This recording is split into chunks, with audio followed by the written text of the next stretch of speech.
Welcome, dear subscribers and curious listeners of my channel. Filmmakers adapting famous books always face a tough challenge. How do you bring the story to the screen without sparking a wave of criticism from readers? This is especially true for the Harry Potter series, which had to sacrifice many engaging moments to maintain pacing and cinematic spectacle. Order of the Phoenix, the longest book, became the shortest film. In this video, I want to defend the creators and show that many of the scenes left out were cut for very understandable reasons. Enjoy watching. Number 1. The Final Battle. In the books, the decisive duel between Harry and Voldemort takes place in front of everyone. They slowly circle each other in the Great Hall while onlookers hold their breath. Harry openly tells the Dark Lord where he went wrong and why he's doomed to lose.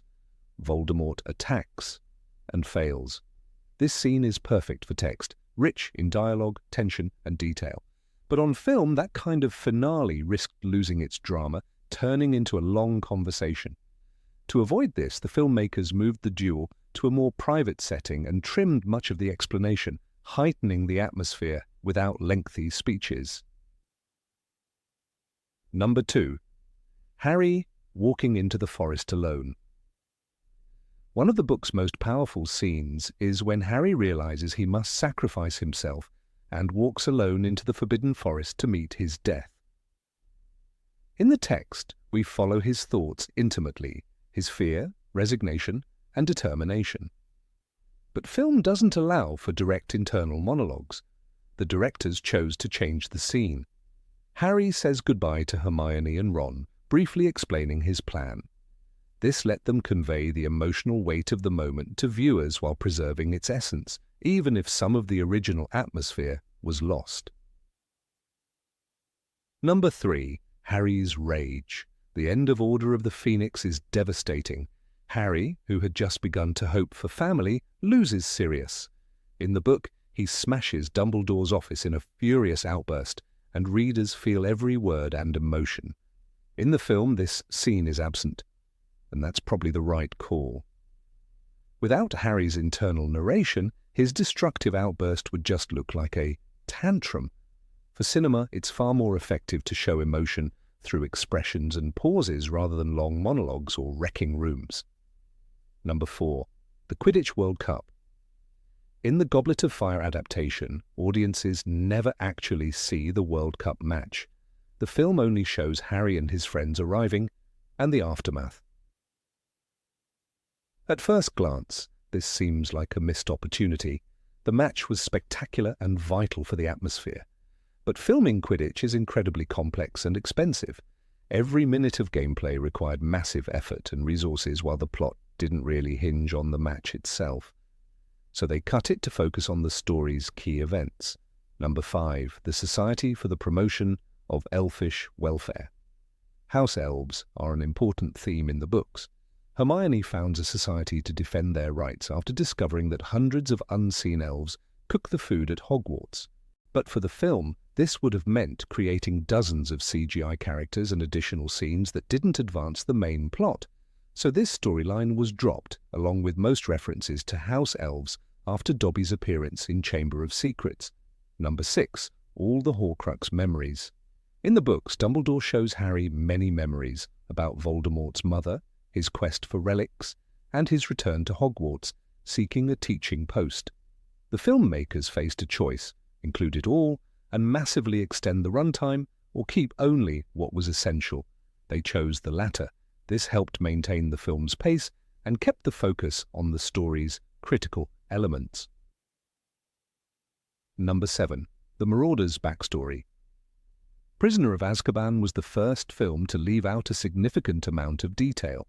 Many fans were disappointed that the Marauders' backstory, James Potter's group of friends, was almost entirely missing. But most of that information in the book is delivered through characters' conversations. Translating it to film would have meant shooting extra flashbacks with new actors. That would have complicated production and disrupted the story's flow. So the filmmakers settled for brief mentions, leaving the full story in the book. Number 8. Dumbledore's family past. In Deathly Hallows, Aberforth Dumbledore looked at Harry with eyes full of old bitterness. He spoke of the day his sister Ariana died, her life crushed between Albus's ambition and Grindelwald's charm. He was never free, Aberforth said coldly, never free of the guilt. For the first time, readers saw Dumbledore not as the serene headmaster, but as a young man who made terrible mistakes. Ariana's death was an old wound that never closed. The films offered only a passing reference. Ariana appeared briefly in a portrait, silent and sad. Her story stayed hidden in the shadows. To bring it fully into the movie would have demanded flashbacks, new actors, and long explanations about Grindelwald and the duel that destroyed their family. The filmmakers chose restraint. They trusted viewers to feel the weight of Dumbledore's regret without spelling out every tragedy.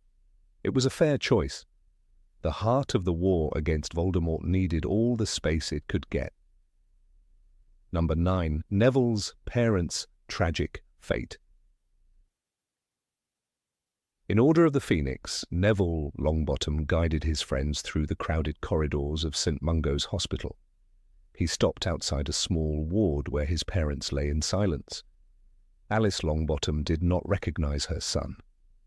She only handed him a bubblegum wrapper, her vacant smile unchanged. "Thanks, Mum," Neville whispered as he tucked it into his pocket. That scene revealed everything. Neville wasn't just a shy boy who lost his toad. He was living with a wound that never healed, a family stolen by Bellatrix Lestrange's cruelty. The films never showed this visit. There was no glimpse of Alice or Frank Longbottom, no hospital beds, no quiet shame when Neville explained, "They don't know who I am," including, it would have meant building a whole new set, hiring actors for a few moments, and pausing the story to explore a heartbreak that only lived in the background. The filmmakers left it off-screen, trusting a single line to suggest the weight Neville carried every day. The choice kept the film's focus tight, though the cost was leaving part of Neville's courage hidden between the pages. Number 10. Fleur and Bill's love story. In the books, Fleur Delacour's love for Bill Weasley had time to grow. She moved into the Burrow. She annoyed Ginny and Mrs. Weasley with her confidence and her French glamour. Yet when Bill was mauled by Fenrir Greyback, Fleur stood her ground. "I am good-looking enough for both of us," she declared fiercely. "I will love him anyway." That moment shattered every doubt. Even Molly Weasley's eyes softened. The family saw that Fleur's love was real. The films barely touched this story. Viewers never saw Fleur teasing Ginny in the kitchen or standing her ground when everyone whispered that she was too shallow.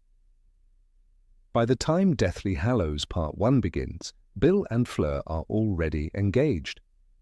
Their wedding arrives without all the little arguments and reconciliations that made it feel earned. For people who only watched the movies, Fleur was a beautiful bride, but little more. Adding all those scenes would have slowed everything down. The filmmakers needed to keep the story moving toward Voldemort and the Horcruxes. So they showed the wedding, let Fleur stand by Bill's side, and moved on. It was a fair trade. The audience still understood the marriage was important, even if they missed the fire and devotion behind it. The heart of the plot stayed clear, without the extra threads of romance tangled around it. Number 11, The Half-Blood Prince. Mystery. The Battered Potions textbook was covered in scribbles and spells no other student had ever seen. In Harry Potter and the Half-Blood Prince, this book became an obsession. Every time Harry flipped through its pages, he wondered about the mysterious handwriting signed simply The Half-Blood Prince. Hermione hated it. She warned him, "You shouldn't trust something when you can't see where it keeps its brain." But Harry couldn't resist. The book's instructions brought him praise from Professor Slughorn and made him feel cleverer than ever. In the novel, the mystery stretched across the year. Hermione dug through old records. Ron speculated wildly. Clues appeared and vanished. The The truth finally arrived in the last chaos of the astronomy tower. Severus Snape stood over Harry and spat the words that broke the riddle open. "I am the half-blood prince." For readers, it was a shocking revelation that wove together Snape's childhood, his bitterness, and the hidden brilliance he never shared. The moment felt like the last puzzle piece clicking into place. The film chose a simpler route.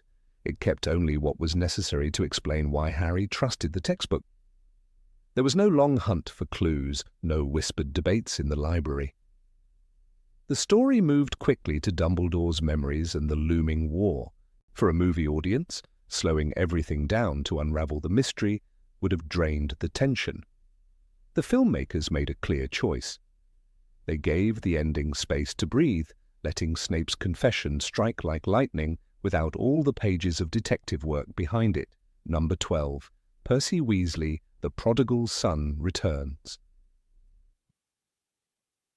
Percy Weasley stood in the entrance hall of Hogwarts, pale and ashamed. For years he had turned his back on his family, convinced that loyalty to the Ministry mattered more than anything. In Harry Potter and the Deathly Hallows, the moment he returned was raw and unforgettable. He faced his mother and father with shaking hands. "I was a fool," he said hoarsely. "I was an idiot. I was a pompous prat." Those words broke something open. Molly Weasley threw her arms around him, sobbing into his shoulder. For the first time in years, Percy came home. His return didn't happen in the films. Movie audiences never saw Percy storm out after the Triwizard Tournament. They didn't watch him ignore his family while the Ministry smeared Harry and Dumbledore. So if he had suddenly appeared in the final battle to beg forgiveness, it would have seemed hollow. The filmmakers understood that for viewers, Percy was just another brother in a big crowded house. His absence never felt like a wound, because the films never showed it cutting deep. It was a story the screen didn't have time to tell. Yet in the book, Percy's confession mattered. It gave Fred Weasley one last laugh. As they fought side by side, Fred shouted, "You're joking, Percy! You actually are joking!" Those were his final words before the explosion took him away forever. Percy's return gave Fred that smile, gave the family one moment of peace before the world fell apart. The films chose to focus on the broader war. They left Percy's redemption tucked safely between the pages. Number 13, The Birth of Teddy Lupin. When Remus Lupin arrived at Shell Cottage, his face was pale and his voice was shaking. He had come to find Harry, Ron, and Hermione, but he carried news so heavy it seemed to weigh down the air itself. In Harry Potter and the Deathly Hallows, he announced, "It's a boy. We've named him Ted, after Dora's father." For a moment, the war vanished. There was only the fragile hope of a new life. Ted Lupin was born into a world torn apart by darkness, yet his birth meant something brave. It meant Remus and Tonks still believed in the future. The book took time to honor this moment. Harry felt a rush of emotion when he heard it. Here was a child whose story would echo his own. Just like Harry, Ted would grow up without parents. The last time Remus saw Harry, he begged him to be the boy's godfather. "I am sorry too," Lupin whispered. "Sorry I will never know him. But it was the best, the most noble thing I ever did." Those words sealed the fate of a family. Readers understood that courage sometimes means stepping into danger even when you have everything to lose. The films made a different choice. Ted Lupin's birth was only mentioned in passing. In Deathly Hallows Part 2, there was no scene to show Remus and Tonks deciding to fight despite their son waiting at home. No promise from Lupin, no trembling farewell. It was a clean cut that saved precious minutes of screen time. For an audience unfamiliar with the books, it would have been a confusing thread, another child, another tragedy, another reason to pause in a story already overflowing with sorrow. Still in the pages of the book, Ted Lupin remained a quiet symbol, a reminder that even in war people loved and hoped. His tiny life was a rebellion against Voldemort's world.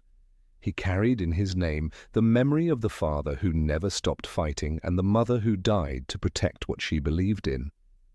The films could not hold all that grief and tenderness, so they left it hidden between the lines. Number 14, Hermione and her parents. Hermione Granger stood in her parents' living room, her wand trembling in her hand. She knew there was no other way. The war against Voldemort was tightening around everyone she loved. If the Death Eaters discovered her family, they would be in mortal danger, simply because she was their daughter. In Harry Potter and the Deathly Hallows, J.K. Rowling writes, she turned to face her parents. Slowly, with tears streaming down her face, she raised her wand. Obliviate. This moment was not just about magic. It was about sacrifice so complete that it would erase her very existence from their hearts. In the book, Hermione doesn't hesitate when the time comes, though her heart breaks. She even plants false memories, so her parents, Wendell and Monica Wilkins, would think they always dreamed of moving to Australia. It was her way of saving them from the shadows creeping through England. Readers felt the weight of her choice because it showed that bravery isn't always about fighting. Sometimes it is about letting go. As she wiped her mother's memories clean, Hermione knew she might never see her again. The films, however, chose a quieter path. The moment was reduced to a single, almost passing reference. Viewers only hear Hermione mention that she has protected her parents. There are no faces to remember, no scene of her standing in their warm home, no glimpse of the ordinary life she was about to lose. It was a decision driven by practicality. Showing the full scene would have required new actors and slowed the tense opening of Deathly Hallows Part 1. The filmmakers trusted Emma Watson's performance to hint at all the pain hidden between the lines. Many fans still wish they could have seen it. The books made it unforgettable. A 17-year-old girl willing to vanish from her family's memories to give them a chance at safety. In that single spell, Hermione proved that her loyalty to Harry and Ron was matched only by her love for her parents. Number 15, Dumbledore's Gifts. Few moments in the Harry Potter saga capture the quiet tension of legacy and destiny, like the peculiar gifts Albus Dumbledore bequeathed to Harry, Ron, and Hermione. In the book Harry Potter and the Deathly Hallows, this inheritance unfolds with careful deliberation and layers of meaning. Each object was more than a token. It was a final lesson wrapped in secrecy and hope. When the trio gathered in the office of Rufus Scrimgeour, the newly minted Minister for Magic, the mood was charged with suspicion and curiosity. Dumbledore had left behind a deluminator for Ron Weasley, a battered copy of the Tales of Beedle the Bard for Hermione Granger, and a golden snitch for Harry Potter. These bequests carried a promise that the headmaster, even in death, was guiding their steps toward an end only he could fully envision. In the films, however, the power of these gifts was trimmed to shadows of their literary origins, not because they lacked drama or intrigue, but because explaining each thread in Dumbledore's tapestry of foresight would have demanded entire scenes of exposition, weighing down a story already dense with peril and prophecy. The Deluminator, described in the book as a device that could extinguish and restore light, was no mere gadget. For Ron, who would later abandon his friends in a moment of despair and regret, the Deluminator became a lifeline to redemption. It is written that a ball of light was pulsing within the Deluminator, a tangible glimmer of belonging that found Ron when he most needed to believe he was forgiven. After his anguished departure from Harry and Hermione during their bleak winter quest for Horcruxes, Ron heard Hermione's voice echoing out of the darkness, carried by the Deluminator's mysterious magic. It guided him back to them as though Dumbledore had anticipated every fracture of loyalty, every moment when Ron's heart would falter. In a film already pressed to cover the harrowing search for Voldemort's soul fragments, devoting precious minutes to the symbolism of a silver lighter was simply not feasible. Yet in the novel, this object served as proof that Ron was essential, loved, and trusted, even if he could not see it himself. The battered copy of the Tales of Beedle the Bard, left to Hermione, was another subtle stroke of Dumbledore's genius. The book contained The Tale of the Three Brothers, a legend that would become the key to understanding the Deathly Hallows themselves. Rowling wrote that the book was bound in brown leather and inscribed with runes Hermione could read. Through it, she discovered that the Elder Wand, the Resurrection Stone, and the Invisibility Cloak were real artifacts bound to the wise legend of the Peverell brothers. This revelation lent gravity to the already monumental conflict between Harry and Voldemort, who was hunting the Elder Wand to become the Master of Death. For the filmmakers, however, to depict every step of Hermione's study of the runes, her dawning comprehension of the Hallows and the layered history behind them would have required scenes diverging from the action of the main plot. The simplification was inevitable, though it dulled the thrill of discovery that glimmered in Hermione's mind as she pieced together a story older than Hogwarts itself. The golden snitch that Dumbledore left Harry was perhaps the most enigmatic of all. In the book, it is clear that this snitch was the same one Harry caught in his mouth during his very first Quidditch match. Dumbledore knew that snitches had flesh memories, and the object would respond only to Harry's touch. Inscribed upon it were the words, "I open at the close," a phrase that remained an unsolvable riddle until the moment Harry prepared to surrender himself to Voldemort. Within its tiny shell, hidden beyond suspicion, was the Resurrection Stone, a shard of the Deathly Hallows themselves. This device was a testament to Dumbledore's understanding of sacrifice. In the film, the snitch is present, but its layered significance is compressed into brief mentions, lacking the same slow burn of suspense and revelation. A complete rendering of the snitch's importance would have required visualizing Harry's private struggle to decipher the clue, his realization of what the close truly meant, and the unbearable weight of walking toward death. These omissions were not born of carelessness, but necessity. The final chapters of the saga already demanded that the filmmakers navigate a labyrinth of narrative arcs: the destruction of Horcruxes, the brewing rebellion at Hogwarts, and the inexorable confrontation between Harry and Voldemort.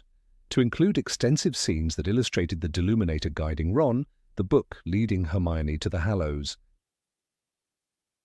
and the snitch whispering secrets to Harry would have tested the patience of an audience longing for resolution. Still, there is a quiet sorrow in recognizing how much meaning was sacrificed in the name of expediency. Even within the pages of the book, these gifts were deliberately enigmatic, each revealing its purpose only when the trio was ready to understand. Ron never would have recognized the Deluminator's purpose if he hadn't first succumbed to fear and jealousy. Hermione would never have embraced the legend of the Deathly Hallows if she had not been forced to question every certainty she held about magic. And Harry would not have dared open the snitch if he had not embraced the inevitability of his own death. The unfolding of these mysteries mirrored their transformation from students into warriors. Dumbledore knew that knowledge thrust upon them too soon would be a burden rather than a blessing. Number 16. The story of R.A.B. Regulus Arcturus Black, a name that flickered only briefly on the pages of Harry Potter and the Deathly Hallows, was given the initials R.A.B., and these three letters became a beacon of hope in the darkest of times. When Harry, Ron, and Hermione discovered the locket hidden in the cave, they also found a folded parchment with a message that read, "I have stolen the real Horcrux and intend to destroy it as soon as I can." This note, signed simply R.A.B., was like a ghost reaching across the years to speak to them. In the film adaptation, however, this discovery was reduced to a fleeting moment, almost a footnote in the chaos of their mission. The audience never truly saw the path that led Regulus from being a loyal Death Eater to a young man willing to sacrifice everything to stop Voldemort. The filmmakers faced a difficult choice, for to honor this subplot fully would have meant devoting precious screen time to an investigation that unfolded in layers throughout the book, a pursuit filled with letters, memories, and tragic realizations. Regulus grew up in the ancient black family, raised among the dark tapestries and cruel lessons that declared the purity of blood to be a supreme virtue. He was the younger brother of Sirius Black, who fled from Grimmauld Place and everything it represented. While Sirius rebelled, Regulus seemed to embrace the destiny laid out for him, becoming a Death Eater before he was even of age. The contrast between the brothers was striking, and it revealed the terrible pressures that shaped Regulus's early choices. Yet behind the haughty bearing and the polished shoes, there was a boy who watched the destruction Voldemort brought to countless lives and began to feel doubt. The book reveals this transformation not in a sudden burst of heroism, but through a trail of clues that the trio follows with painstaking care. When Kreacher, the Black family's house elf, finally shared what he knew, the story acquired a new dimension of sadness. Regulus, having learned of Voldemort's Horcruxes, decided to act. He ordered Kreacher to accompany him to the cave, a place built to torment and defeat any intruder. There, Regulus forced Kreacher to drink the inferi-tainted potion from the stone basin. While the film alludes to the locket, it omits the harrowing image of Regulus's small, determined figure bending over the basin, swallowing fear as he prepared to die. The book spares no detail about the sacrifice. Kreacher recalled that Regulus, too weak to resist the inferi that rose from the water, pressed the locket into the elf's hand and whispered that he must return home and destroy it. In Deathly Hallows, Kreacher says, and he told Kreacher to leave without him, a sentence as stark and devastating as any curse. The locket itself, Slytherin's medallion, was an object soaked in centuries of arrogance and cruelty. To Regulus it must have felt like a symbol of everything he had been taught to revere and everything he had come to hate. The decision to tear it from Voldemort's protections was an act of treason no less dangerous than any open rebellion. The fact that a boy of 17 attempted such a feat illustrates the quiet, hidden courage that the films never had the time to show. While the movies focus on the epic arc of Harry and Voldemort, the books remind us that history is shaped not only by chosen ones, but by countless people who made their own impossible decisions in silence. One of the reasons the filmmakers could not afford to linger over Regulus's story was the sheer density of Deathly Hallows. Even without this subplot, the narrative had to carry the trio's hunt for Horcruxes, the collapse of the Ministry, Dumbledore's past, and the final confrontation at Hogwarts. To pause for a thorough recounting of Regulus's disillusionment and sacrifice would have risked slowing the story's urgent momentum. In the language of cinema, every minute of screen time must justify itself.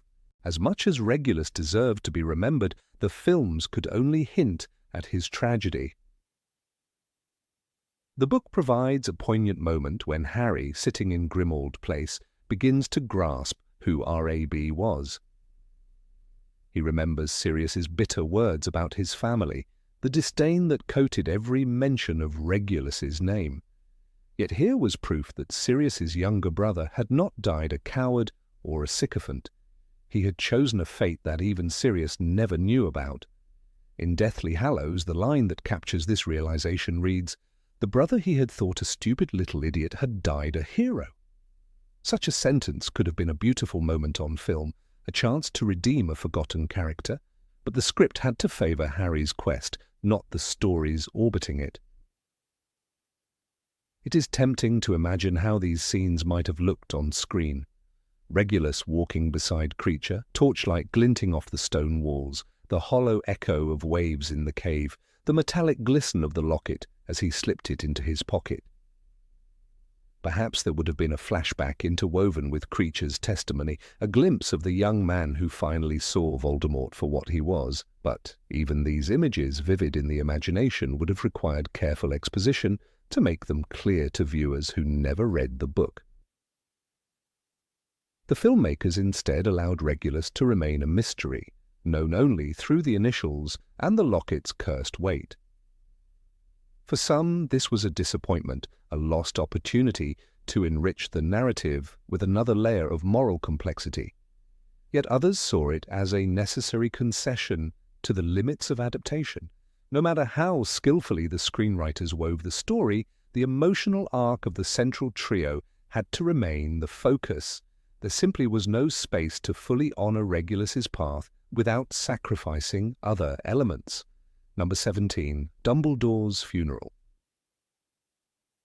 The afternoon light was fading across the grounds of Hogwarts when the procession began to form by the lake. In the book, Harry Potter and the Half-Blood Prince, this farewell to Albus Dumbledore is rendered with such lingering detail that each page seems to sigh with loss. Hagrid carried Dumbledore's body in his colossal arms, the beloved headmaster wrapped in rich purple velvet embroidered with golden stars. The crowd moved slowly, students and staff alike trailing behind with lowered heads. Even the centaurs had emerged from the forbidden forest to pay their respects, their solemn forms outlined against the trees. The merpeople surfaced to sing in haunting voices that echoed over the water. It was a moment so steeped in sorrow and reverence that it belonged more to literature's slow unfolding than the quick tempo of cinema. Harry's grief in that chapter felt uncontainable, pressing against his chest as he watched the white tomb being conjured from the air. He thought of how Dumbledore had been the last great protection between himself and Voldemort's darkness, the last adult who had always seemed unafraid. Rowling described the finality of it with precision. White flames erupted around Dumbledore's body and the table upon which it lay. Higher and higher they rose, obscuring the body. White smoke spiraled into the air and made strange shapes. The funeral was the ultimate signal that Harry could no longer cling to childhood or the illusion that someone else would always stand before him to block the curse. This was the transition point, a threshold between what he had been and what he must become. In contrast, the film adaptation chose to close on the shattered tower, where Harry and Professor McGonagall looked out across the lake as the Phoenix song swelled. It is easy to understand why director David Yates made this decision. The funeral, with its slow ceremonial beauty, might have diffused the narrative tension built up over the final confrontation. The battle at the Astronomy Tower, the grief over Dumbledore's murder, and the menace of Voldemort's triumph all needed to feel immediate. To end on a meditative funeral could have drained that urgency and shifted the focus away from Harry's impending quest. Still in the novel, the funeral is also a gathering of all the disparate threads that had run through Dumbledore's life. There was Madame Maxime, towering and tearful beside Hagrid, representing Beauxbaton and the alliance against Grindelwald. There were the ghosts of Hogwarts drifting at the fringes of the crowd. Even Dolores Umbridge came to stand among them, though she remained rigid and uncomfortable, her presence an ironic testament to the complexity of Dumbledore's influence. The passage was not merely about loss, it was about the convergence of the wizarding world, however fractured, to honor the man who had tried to protect it all. Ron and Hermione flanked Harry, their hands occasionally brushing his, as if to reassure him that he was not alone. Yet Harry felt isolated, hollowed out by the knowledge that everything was now resting on his own shoulders. When the merfolk finished their lament, the air seemed unnaturally still. Rowling wrote, Harry felt as he had never felt before that he was alone. That quiet dread might have been difficult to translate to film without sacrificing the momentum of the story's climax. The screen demanded resolution, some note of determination, while the book allowed space for a more introspective surrender to grief. One of the most poignant images in that chapter was Fawkes's lament. The phoenix circled the white tomb again and again, his song a soaring expression of pain and gratitude. The text explains that the melody was both heartbroken and hopeful, and it was the only thing that eased the ache in Harry's chest. And Harry felt, as he had felt about Dumbledore's hand upon his shoulder, that he did not deserve it. The inclusion of that moment in the film might have created a tone too gentle and mournful for the series' penultimate installment. Instead, the filmmakers opted for a brief, symbolic tribute rather than the extended ritual. There is also a visual logic to the omission. The funeral in the book unfolds in stages: the gathering, the eulogies, the magical pyre, the transformation of the tomb. Each phase is slow, deliberate, and reflective. While reading, the audience has time to absorb each emotion and to mourn alongside Harry. On screen, such pacing might have felt indulgent, a long pause between one cliffhanger and the next. It would have meant ending the film not with the sharp edge of the story's escalation, but with a soft elegy that risked diluting the impact of Dumbledore's death. Yet some readers feel that by leaving out the funeral, the film lost a vital piece of Harry's internal journey.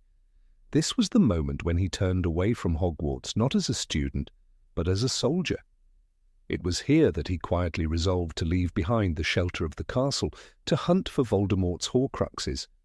Hermione's gentle reminder that they would come with him, Ron's determined nod. All of it sprang organically from the hush of that farewell. In the film, this resolve is announced instead as they stand in the broken tower, with the sun rising behind them and the trio promising to finish what Dumbledore began. It is more cinematic, but also more abrupt, a clean cut rather than a lingering ache. Number 18, The Visit to the Lovegood's House.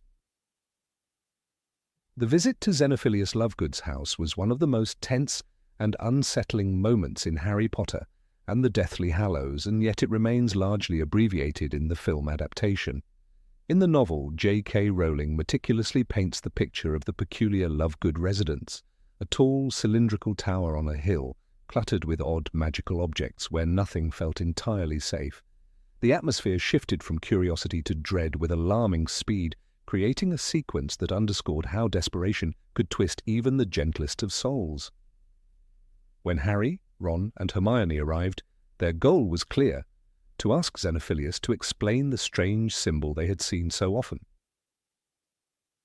But beneath the surface of their visit was a desperation neither they nor the reader immediately suspected, and it was precisely this complex web of motives that the films chose to omit for the sake of pacing. From the moment they crossed the threshold, the Lovegood house exuded a sense of fragile order, barely concealing panic. The trio observed the odd stacks of books and the shimmering printing press that issued copies of the Quibbler. Harry couldn't help but notice that the cheerful chaos he expected was replaced by an unspoken tension. Xenophilius, usually a figure of eccentric humour, looked gaunt, his eyes darting nervously.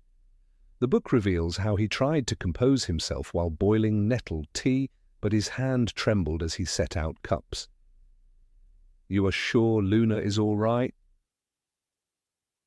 Hermione asked, sensing the dread that hung in the air, though she could not yet see how it connected to their presence. The films, in compressing this visit, left aside the gradual dawning horror that the man's affability was only a mask stretched thin over desperation.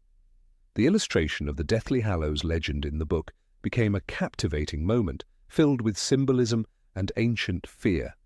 Xenophilius drew the symbol, the circle, the triangle, and the line, and spoke of the Elder Wand, the Resurrection Stone, and the Cloak of Invisibility. In the film, this legend was wisely retained and even presented in an animated sequence that captured its mythic resonance. But what the adaptation could not spare time to explore was the second layer of that scene, the Lovegood's hidden tragedy. In the novel, Harry and his friends gradually realize that Luna is missing, that she has been taken by the Death Eaters as leverage against her father. The film's brisk retelling simply does not show the trap tightening around them, nor the dawning realization that they are not merely guests, but hostages in a house that has ceased to be safe. When Xenophilius's facade finally cracked, the reader saw plainly the cost of resistance. "They took my Luna," he confessed, unable to meet Harry's gaze. The raw pain in that admission made it impossible to condemn him entirely. He had chosen to betray the trio to the Death Eaters not because he believed in Voldemort's cause, but because he was a father who would sacrifice anything to save his child. This is the complexity the films sacrificed. To portray this in full would have required an entire act, showing Xenophilius's anguished choice and the frantic attempts of Harry, Ron, and Hermione to escape. It would have slowed the film's momentum and delayed the march toward the climactic confrontation at Malfoy Manor. In the book, the betrayal unfolded with a dreadful inevitability. While Harry tried to process Xenophilius's confession, a loud banging erupted from below as the Death Eaters apparated into the garden. Hermione, quick-witted as ever, blasted the printing press to distract them, and the ensuing chaos was described in visceral detail. The walls trembled, dust filled the air, and the air shimmered with the energy of curses striking the house. Readers were left to grapple with the stark reminder that even allies could turn against them when pushed to despair. The filmmakers evidently judged that such a sequence, though rich in tension, would be an indulgence that disrupted the tight structure of the story they were trying to tell. Yet the absence of this subplot also robbed viewers of a glimpse into the cruel calculations Voldemort's regime forced upon ordinary people. Xenophilius Lovegood was never a villain. His betrayal was born from love and terror in equal measure. In the book, Harry felt the sting of that complexity. Even as he dodged hexes and shattered crockery, he could not help but pity the broken man whose trembling hands had offered them tea only moments before. The film's version of Xenophilius appears more as a harmless eccentric, and the unsettling duality of his character, both traitor and victim, was never fully captured. The Deathly Hallows themselves gained much of their mystique from this moment in the novel. The legend was not merely an academic curiosity, it was a prelude to a life-and-death betrayal. Rowling framed the tale of the three brothers as a mirror to the trio's own journey. The Elder Wand embodied power, the Resurrection Stone, the seduction of loss, and the Cloak, the virtue of humility and survival. By removing the second half of this visit, the film left the Hallows as almost abstract symbols rather than the catalysts that drove the characters to dangerous choices. In compressing the Lovegood sequence, the filmmakers preserved a lean narrative arc, but at the cost of emotional texture. The book's version forces Harry to reckon with the knowledge that not everyone who helps him will do so unconditionally. Trust could be weaponized against him. In the film, the House of Lovegood is a narrative waypoint, an elegant fable delivered in an animated vignette rather than a crucible of betrayal and fear. The trade-off made sense in cinematic terms, but diminished the moral ambiguity that made the book so powerful. One of the most vivid images Rowling conjured was the moment when the printing press exploded, scattering leaflets bearing Luna's face. For an instant, the chaos of propaganda and the desperation of a father collided in a scene that was as symbolic as it was literal. Pages fluttered through the air like panicked birds. This image was absent from the adaptation, along with Hermione's frantic spells to repair the damage and buy them time to flee. The urgency of that flight underscored how fragile any haven had become in Voldemort's England. Ron's reaction to the betrayal also deepened the moment in the novel. He cursed Xenophilius with a bitterness born of too many close calls, while Harry could not bring himself to hate the man. He's trying to get his daughter back, Harry thought, torn between anger and reluctant understanding. This inner conflict spoke volumes about Harry's own character. The filmmakers, forced to pick their battles, chose not to show how even a hero could feel compassion for a man who had just tried to hand them over to their enemies. The siege of the Lovegood house was a microcosm of the larger war. It demonstrated that the Death Eater's power did not merely manifest in open battles, but in the way fear seeped into every corner of the wizarding world, corrupting bonds of trust. Xenophilius's betrayal was a more chilling weapon than any curse because it showed that the enemy could twist even the best intentions. The film's brisk retelling could not accommodate this theme without risking tonal whiplash between this claustrophobic standoff and the story's onward march toward Malfoy Manor. Some critics have argued that the scene's removal was a loss for the adaptation, yet it is not hard to see why the filmmakers decided to simplify it. The books had the luxury of space to let such moments breathe, to explore the pain and regret behind every act of cowardice. A film with a strict runtime had to decide what would serve the main narrative and what would stall it. The Lovegood siege, for all its nuance, was a detour in the structure of a screenplay already crowded with escapes and revelations. The Lovegood house remains in the pages of the novel a place where innocence was finally and irrevocably lost. For Harry, it was the point at which he realized that there would be no more safe houses, no more certain allies. Every friendship was conditional, every alliance subject to strain.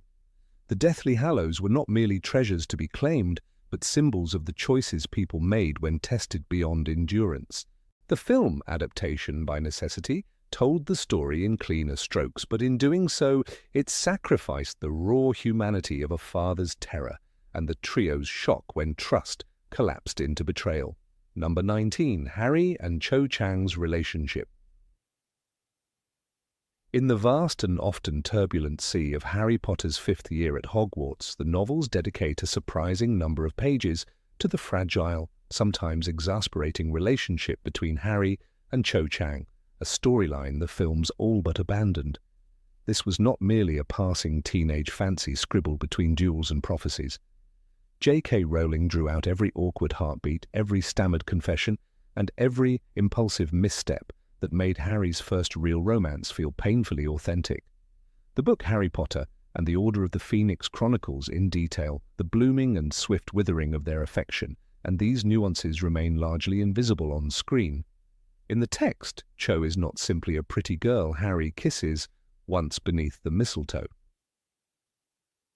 She is a young woman stricken by grief over Cedric Diggory's death, caught between mourning and the fragile hope of new affection, and Harry becomes the unwitting mirror of her conflicting needs. One of the most vivid examples of the complexity that the film eschews occurs in Madame Puddifoot's tea shop on Valentine's Day, a scene Rowling paints with almost agonizing specificity.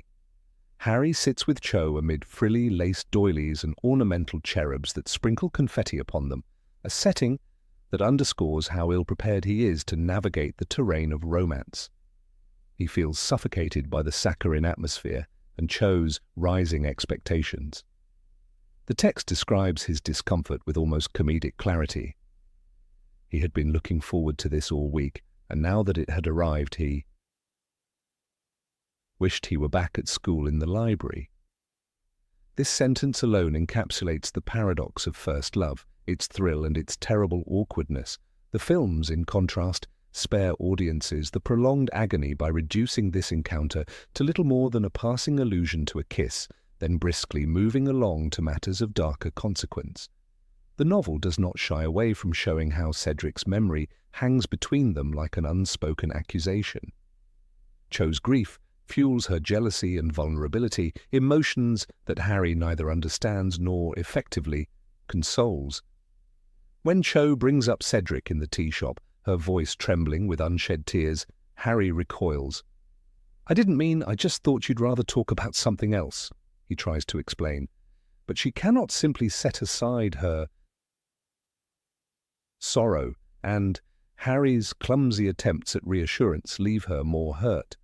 The film sidesteps this entire exchange, likely aware that in a cinematic adaptation already burdened with subplots, Umbridge's tyranny, the rise of Dumbledore's army, and Voldemort's sinister return, such delicate emotional undercurrents would slow the narrative's momentum. It was, from a filmmaker's perspective, an understandable omission, yet it cost the story one of its most human textures.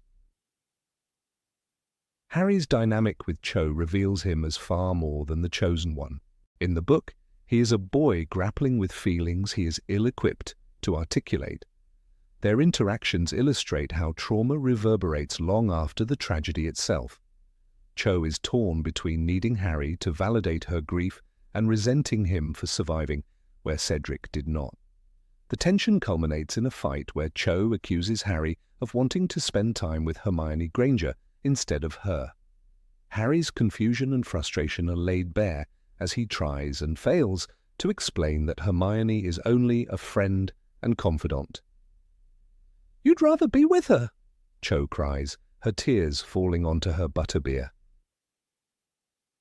The emotional rawness of this scene in the book makes it a milestone in Harry's coming-of-age journey, showing that even in the midst of magical warfare, the wounds of the heart can be the most bewildering.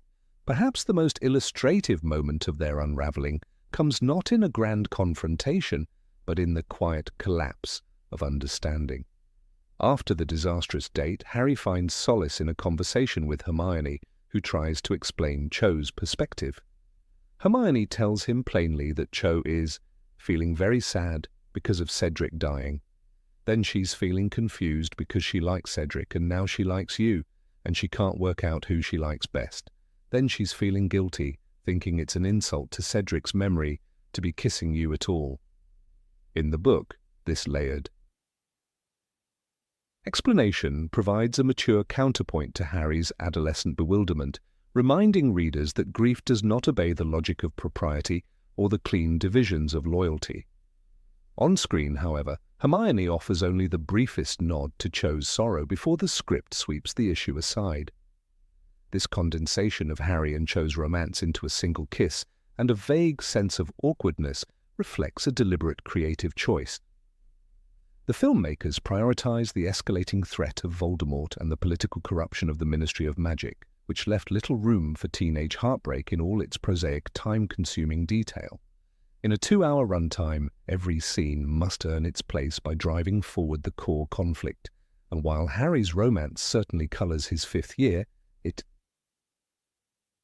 does not alter the course of the war. Thus, audiences were spared the cringe-inducing sight of Harry sitting amid fluttering cupids, swallowing mouthfuls of confetti, while Cho silently wept across the table. Some might argue that the omission deprived the audience of a deeper understanding of Cho as a character. In the novel, she emerges not simply as a fleeting love interest, but as a girl whose life was fractured by Cedric's death. Her vulnerability and her confusion are poignant precisely because they are so ordinary. She does not react to loss with the stoicism of a heroine, but with the messy contradictions of a teenager still learning how to be whole again.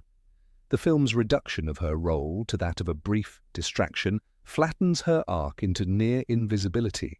Her tears become less a testament to her grief and more a narrative inconvenience to be tidily swept aside. Yet there is a certain fairness to this narrative pruning. The adaptation needed to stay focused on Harry's transformation from the boy who survived to the leader willing to fight. His brief romance with Cho, while authentic and relatable, could never compete with the urgency of the looming war. In the book, readers have the luxury of dwelling in these quieter moments, lingering over the awkward pauses and painful misunderstandings. In the film, each minute is a precious resource, and the atmosphere of doom does not easily accommodate extended teenage melodrama. Still, in the written version, Harry's relationship with Cho stands as a poignant reminder of everything he stands to lose. Love, even imperfect, is one of the forces that tether him to humanity. It is the reason he cannot become the weapon Voldemort would prefer. His vulnerability is his greatest strength. When he stumbles through that first kiss, described in the book as wet because Cho was crying, the moment is both sweet and tragic. It is an emblem of their shared grief and the impossibility of simple happiness. The film's choice to show only the kiss, stripped of all the confusion that follows, reduces the moment to a gesture without consequence. Throughout Order of the Phoenix, Harry's feelings for Cho illuminate the chasm between what he wants, comfort, understanding, and what reality offers. When Dumbledore's army forms, Cho joins not merely out of defiance against Umbridge, but to stay close to Harry. Their shared purpose briefly draws them together before their differences push them apart again. The text underscores that sometimes love fails, not because of lack of feeling, but because of timing and unresolved pain. In this, the book allows Harry to be vulnerable in ways that no duel or prophecy ever could. The films, pressed for time and driven by spectacle, had no space to explore how love can fracture under the weight of tragedy. While some may lament that viewers never saw the tea shop date or the clumsy arguments about Hermione, the decision to minimize these elements was not an act of carelessness, but of necessity. The movies aimed to condense over 700 pages into a coherent, propulsive narrative. Though the romantic subplot enriched the literary tapestry, it was ultimately expendable in the cinematic retelling.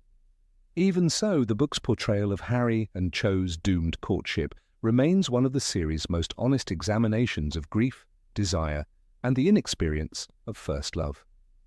In those awkward, often painful scenes, Harry became not just the boy who lived, but the boy who learned how easily love can slip through one's fingers. Number 20. Departure from the Dursleys' home. In the pages of Harry Potter and the Deathly Hallows, there exists a farewell that resonates far beyond the walls of Number 4, Privet Drive. It is a moment almost hidden in the dense tapestry of tension and dread, a brief interval where the story lowers its guard.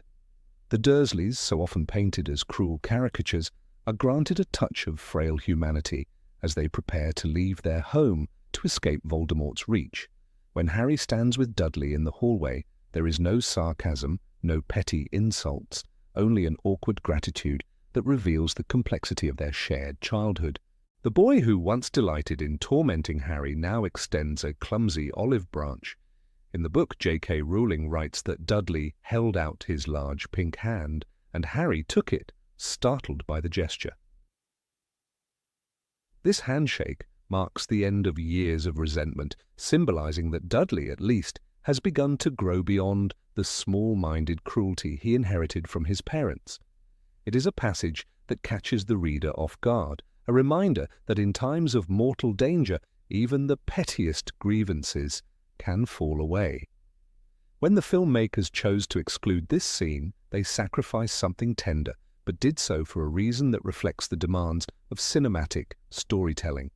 The opening minutes of Harry Potter and the Deathly Hallows Part 1 must plunge the audience into the darkness that has been steadily encroaching for 6 films. The air is thick with dread. Voldemort is no longer a distant spectre, and the Order of the Phoenix is gathering in secret to extract Harry before the Death Eaters arrive.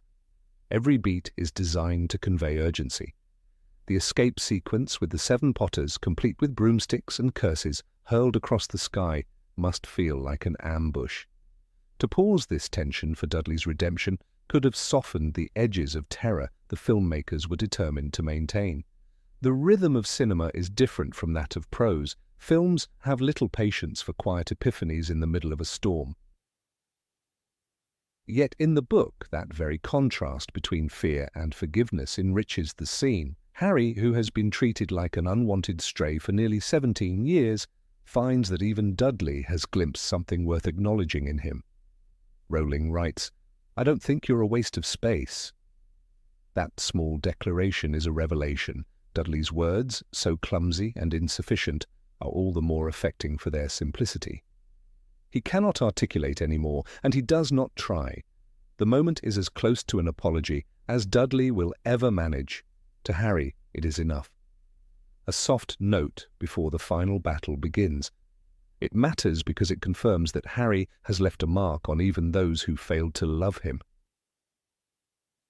In adapting this farewell to the screen, the filmmakers faced the challenge of choosing between atmosphere and resolution. The film opens with an ominous montage, Hermione obliviating her parents' memories, Ron standing by the burrow, and Harry contemplating the cupboard under the stairs. Each shot is a quiet proclamation that childhood has ended. There is no space for reconciliations. The mood must remain suspended between grief and fear. Even the parting with the Dursleys is reduced to a wordless exit. Vernon and Petunia climb into the car with expressions of tight-lipped worry. Dudley is visible, but he says nothing. The camera does not linger. The moment passes in silence because the filmmakers knew that any dialogue here would fracture the tension. Though some readers might lament the loss of Dudley's growth, the decision is consistent with the film's purpose. By this point in the saga, Harry's relationships with the Dursleys have become almost irrelevant to the central struggle. What matters is survival. To include Dudley's goodbye would require the film to halt its gathering momentum, to permit the audience to exhale when it should be holding its breath. The filmmakers were not unsympathetic to the significance of the scene. Rather, they understood that in visual storytelling, pacing often must eclipse sentiment. Where the book can afford the luxury of contrast, the movie must deliver a single, unbroken mood. This creative sacrifice becomes clearer when one compares the novel's measured pacing to the film's relentless propulsion. On the page, the Dursleys' departure is a small domestic scene punctuated by the threat outside the window. The Muggle Protection Service is not merely a precaution, it is a symbol that Voldemort's influence has spread beyond the wizarding world, that no corner of England is truly safe. Yet inside there is this incongruous flicker of decency between Harry and Dudley. Rowling layers the irony so subtly that one can almost overlook it. In the film, however, there is no time to contemplate irony. The order must arrive, the decoys must transform, the chase must begin. Even so, there is something haunting about the absence of Dudley's words on screen. For all their cruelty, the Dursleys shaped Harry as much as Hogwarts did. They provided the crucible in which he learned resilience. Dudley's hesitant handshake is the culmination of that crucible, a tacit acknowledgement that Harry is not merely the boy in the cupboard, but a person worthy of respect. The loss of this exchange leaves a small hollow in the film's emotional architecture. A final thread of Harry's Muggle life is left untied. The cupboard is shown, but no one says that Harry was more than a burden. No one admits regret. Yet it is equally true that the filmmakers needed the final story to be free of lingering attachments. Harry's identity, forged in the shadows of Privet Drive, had to dissolve in the glare of war. The moment the seven Potters take flight, everything mundane is left behind. If Dudley's farewell had been included, it might have confused the film's insistence that this is no longer a story about the pain of family neglect. It is a story about the triumph of love over annihilation. A gentle resolution with Dudley belongs to a quieter narrative. The filmmakers were also constrained by the practicalities of adaptation. Even in a two-part finale, they could not include every subplot without risking a bloated, meandering pace. Every scene had to justify its existence in terms of the main conflict. The Dursleys' final departure, though thematically rich, was not essential to the central plot of Horcruxes, Hallows, and Voldemort's growing tyranny. To the filmmakers, the dramatic tension of the flight from Privet Drive was the necessary anchor. Anything that diminished the fear of discovery had to be discarded, however reluctantly. Still, for readers who cherish the human texture of Rowling's work, the exclusion of Dudley's apology remains bittersweet. It is one of those moments that show how even the most trivial-seeming characters can be transformed by time and danger. Dudley's growth is a testament to the possibility of change. He cannot erase years of callousness, but he can at least offer a moment of clarity.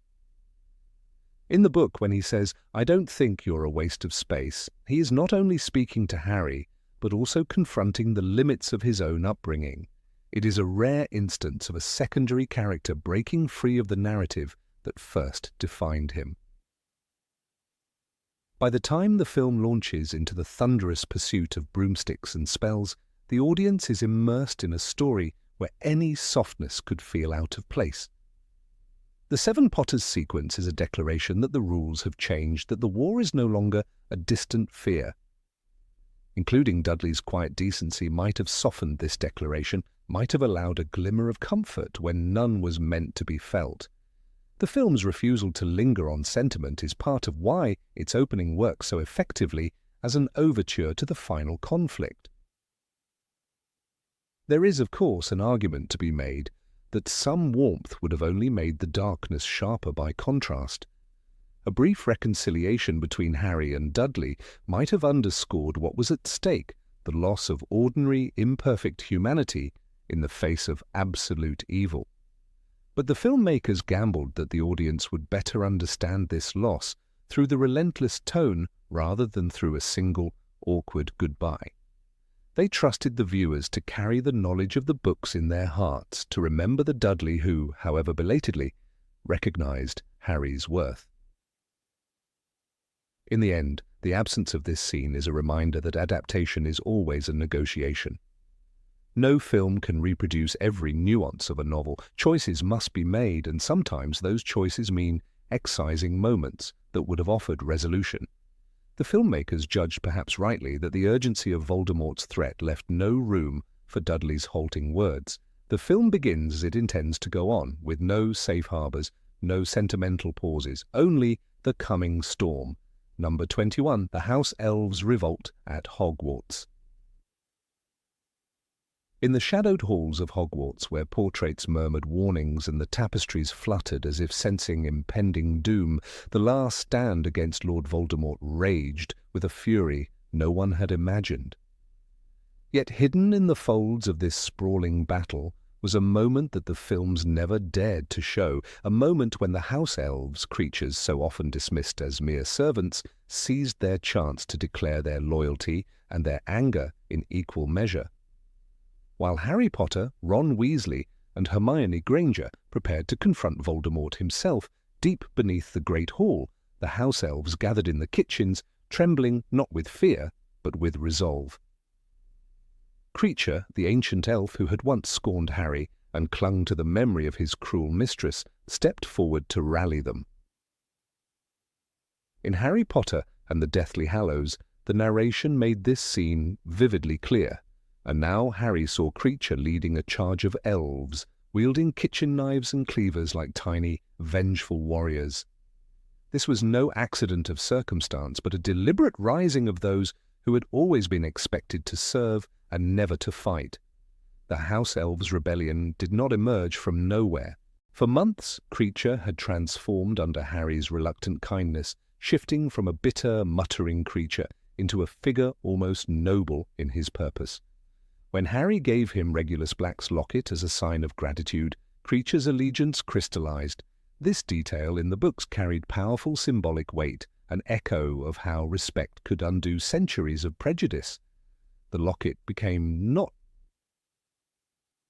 just a trinket, but a token of shared understanding, and it inspired Kreacher to fight for the boy he had once despised. Yet even in the final film adaptation, Harry Potter and the Deathly Hallows, Part 2, the filmmakers chose to omit this remarkable culmination of Kreacher's arc, perhaps recognizing that audiences would struggle to invest in a subplot that required so much prior groundwork. Inside the kitchens, the elves moved with a sense of purpose that belied their small statures. They donned makeshift armor of aprons and folded linens and armed themselves with every sharp utensil they could find. Their eyes shone with a mix of fear and righteous indignation, for they understood, perhaps better than any witch or wizard, the true cost of servitude. As the castle above them shook, under the impact of curses and shattered stone, they prepared to climb the staircases and join the defense of the only home they had ever known. Dobby had died for Harry's freedom. Kreacher was prepared to live for it. This is why the moment is so resonant in the books, because it represents an unspoken declaration that the era of silent subjugation was ending. When the House Elves emerged from the kitchen passage and spilled into the corridors, their arrival startled the defenders and attackers alike. The text describes how their knives flashed in the torchlight as they stabbed at the ankles and knees of Death Eaters who underestimated them. It was a sudden, chaotic scene, a living metaphor for the collapse of Voldemort's hierarchy of pure blood supremacy. The Death Eaters, who believed themselves masters of all magical creatures, discovered in that moment that they had overlooked the very beings who could slip unseen into their camps and strike without hesitation. In a single charge, the elves turned centuries of assumed inferiority into a weapon of collective defiance. Yet the films, constrained by their time limits and the complexity of visual effects, had to weigh the importance of this symbol against the central thread of Harry's confrontation with Voldemort. David Yates and his production team made the pragmatic decision to focus the final battle on the recognizable human characters whose emotional arcs had driven the story forward. As much as the sight of Creature charging with a carving knife would have thrilled readers, it risked diluting the carefully choreographed climax between Harry and his nemesis. A swarm of CGI elves, no matter how well animated, could have distracted the audience from the desperate intimacy of that final duel. One must also consider the logistical challenges of including the elves in the battle. Even a brief scene would have required painstaking visual effects work to render dozens of small characters interacting seamlessly with live-action actors. Each elf would need its own animation rig, its own performance capture, and a consistent scale within the environment. The cost and time involved would have rivaled some of the film's most expensive sequences. Given that the house elves did not directly influence Voldemort's defeat, their exclusion became a necessary compromise to preserve the clarity of the narrative's central conflict. Despite this omission, the books make it impossible to forget the elves' contribution. As Harry and Voldemort circled each other in the Great Hall, spells clashing like thunder, the house elves continued to fight alongside centaurs, enchanted suits of armor, and Hogwarts human defenders. Creature's presence at the head of this unlikely army reminded readers that the struggle against darkness belonged to everyone. The passage describing the elves' charge is one of the most powerful affirmations of solidarity in the entire saga. The words echo with a quiet triumph. The house elves of Hogwarts swarmed over the fallen Death Eaters, hacking and slashing with their knives. This sentence alone encapsulates the moment when the smallest voices demanded to be heard. Hermione Granger, whose passion for house elf rights had often been treated with exasperation by her friends, would have found in this uprising a vindication of everything she had tried to teach them. SPW, the Society for the Promotion of Elfish Welfare, had seemed to many like a naive crusade. Yet here, in the final battle, it was impossible to deny that the elves were no less deserving of dignity and respect than any witch or wizard. Their fury was not the product of any human intervention, but their own agency, their own decision to stand against Voldemort. This is why the moment feels so necessary in the book's moral universe, even if it could not be fully realized on screen. One can imagine what this scene might have looked like had it been filmed. Creature, wearing Regulus's locket over his chest, would have shouted his war cry in that cracked old voice as the camera panned to the blades gleaming in his followers' hands. The Death Eaters, distracted by giants and duels, would have turned only to find a phalanx of furious elves swarming their flanks. The visual impact would have been unforgettable, a reminder that courage often comes from unexpected places.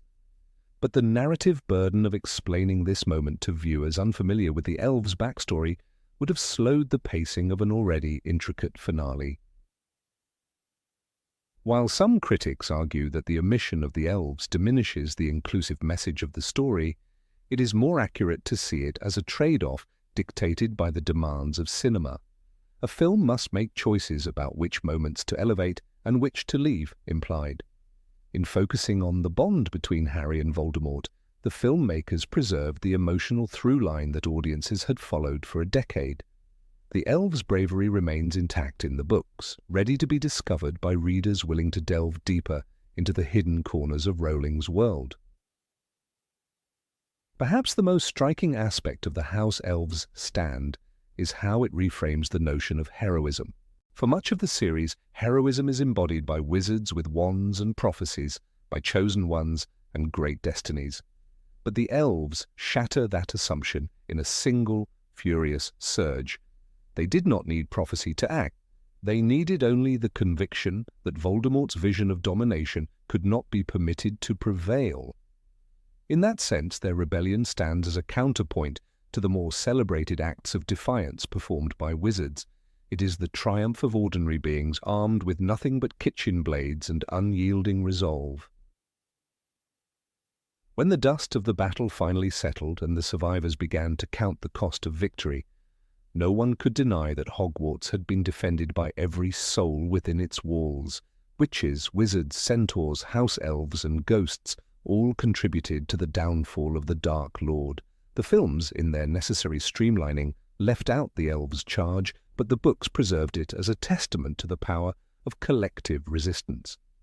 Kreacher's transformation from embittered servant to unlikely general remains one of the saga's most compelling arcs, a reminder that redemption and courage are never out of reach. In the years that followed, many readers have returned to that passage, lingering over the image of Kreacher leading his kin into battle. It is a scene both poignant and thrilling, a final assertion that every creature has the right to fight for its home. Though the films chose not to depict it, this omission does not erase its significance.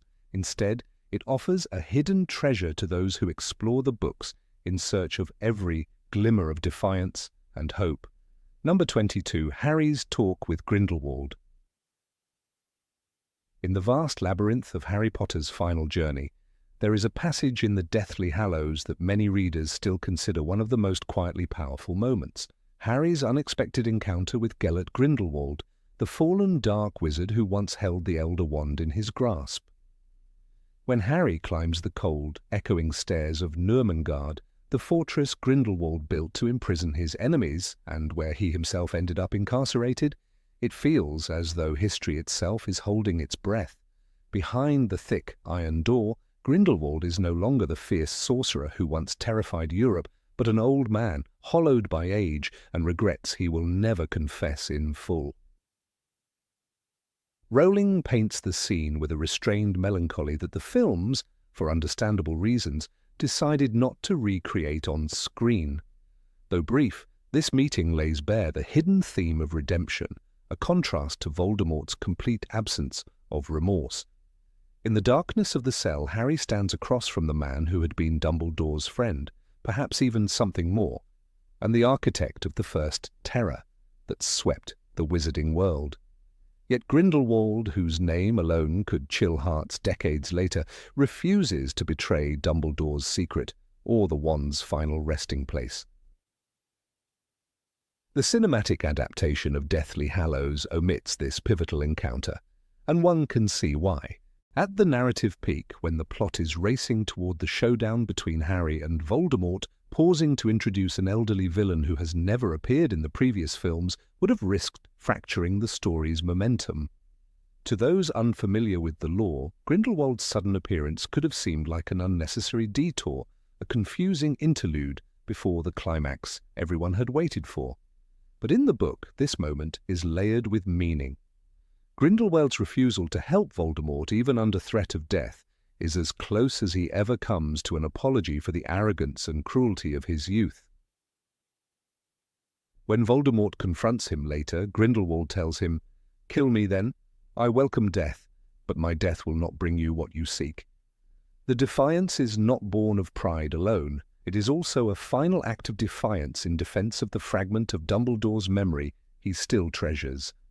Harry's visit to Nurmengard is more than an interrogation. It is a glimpse into the ruin of ambition, the cost of years spent clinging to supremacy and ideology. Grindelwald, who once dreamed of ruling over Muggles for the greater good, has nothing left but the knowledge that his old companion, Albus Dumbledore, died tormented by guilt.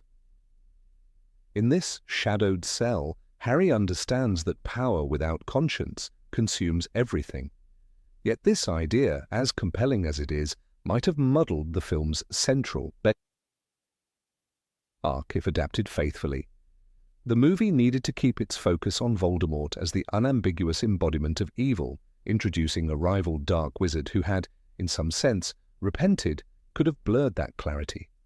The filmmakers had to choose between the clarity of cinematic storytelling and the complexity of literary nuance. In the book, Grindelwald's unwillingness to betray the Elder Wand's secret is a final act of dignity.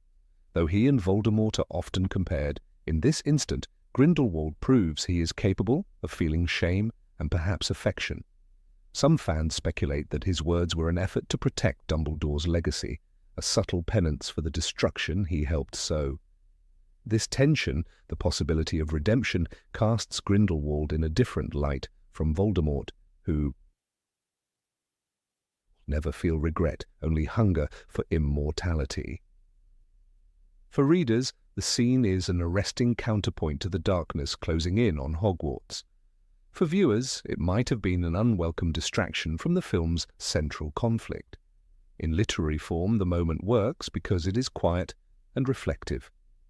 The narrative slows, letting Harry see that even the most powerful tyrants can be left with nothing but memories. This hush, however, does not translate easily to screen, where every minute must earn its place and every character must be understood by an audience that may never have turned the pages of the books. The filmmakers knew that the vast majority of moviegoers were waiting to see Harry and Voldemort face each other across the ruins of Hogwarts, wands drawn and prophecies fulfilled. To interject an interlude with a feeble old man sitting behind bars and recalling past crimes risked undermining the urgency that had been building for 7 films.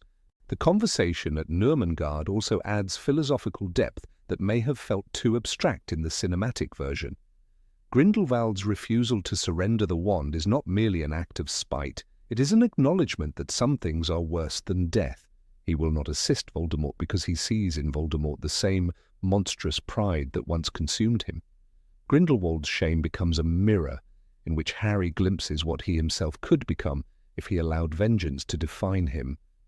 Yet in a film already crowded with symbolic echoes, this added reflection might have left audiences exhausted rather than enlightened. From the perspective of storytelling economy, the decision to exclude the scene is defensible. The Elder Wand's path can be explained more swiftly through exposition than through a new confrontation. Dumbledore's backstory, already touched upon in the King's Cross chapter and glimpsed through Aberforth's bitterness, does not strictly require Grindelwald's testimony to feel complete. By cutting the scene, the filmmakers preserved the tautness of the final act. The duel between Voldemort and Harry needed to stand as the unbroken culmination of every previous battle and betrayal. Introducing Grindelwald might have diluted that intensity, creating narrative threads that the film could not fully tie up. Still, the choice has a cost. Without the visit to Nurmengard, viewers lose the chance to see that Voldemort's path was not inevitable for every seeker of dominion. Grindelwald's final refusal is a testament to the idea that remorse is possible even for those who once revelled in conquest. His line, "You do not seek the wand for noble ends," rings with an unmistakable clarity. It is the declaration of a man who finally understands that supremacy, no matter how rationalized, devours the soul. In omitting this moment, the film narrows the moral landscape. Voldemort becomes the sole face of evil, unchallenged by the example of another dark wizard who found in the end the smallest ember of conscience. One can imagine how the scene might have played if it had been filmed. The bleak, dim corridors of Nurmengard stretching endlessly behind Harry as he steps toward Grindelwald's cell. The camera lingering on the old man's hollowed cheeks and sunken eyes, capturing the decades of regret etched into his expression. Perhaps there would have been a faint flicker of recognition, an echo of the boy he once was, standing beside Albus Dumbledore in dreams of glory. But there was no time in the film for such meditations. The story needed to race forward, to hurtle through the shattered courtyards of Hogwarts, and toward the moment when the Elder Wand would choose its master. In the book, Harry leaves Nurmengard with no clearer idea of how to defeat Voldemort, but he carries away something just as important, a sense of how history shapes men and how choices, even terrible ones, can be repented in the end. The encounter is an elegy for the wasted lives of 2 brilliant wizards who believed they could master death itself. Yet it is also a warning, even if a man regrets, the damage he wrought can never be fully undone. This is why the scene lingers in the minds of readers, haunting and unresolved appeal. It is no coincidence that Rowling placed this conversation so near the climax. By juxtaposing Grindelwald's regret with Voldemort's unrepentant ambition, she shows the 2 diverging paths of power. Grindelwald, who once burned with vision, can die without betraying what little honor he has left. Voldemort, incapable of shame, cannot imagine any fate worse than defeat. For Harry, witnessing this contrast is as instructive as any spell he ever learned.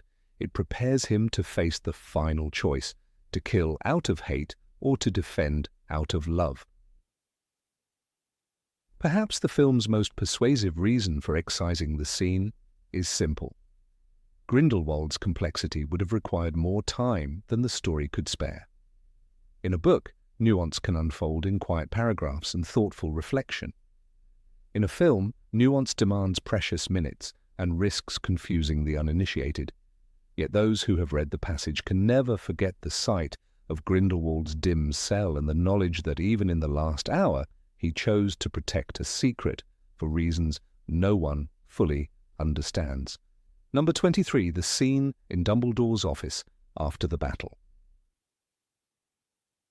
The battle had finally ended, leaving the stones of Hogwarts scorched and silent in the grey dawn. Bodies were carried away with reverence, and the survivors stumbled through the wreckage, trying to understand what had just transpired. In the book Harry Potter and the Deathly Hallows, Rowling chose to slow the narrative in that hushed aftermath, offering the reader a final reckoning in the headmaster's office.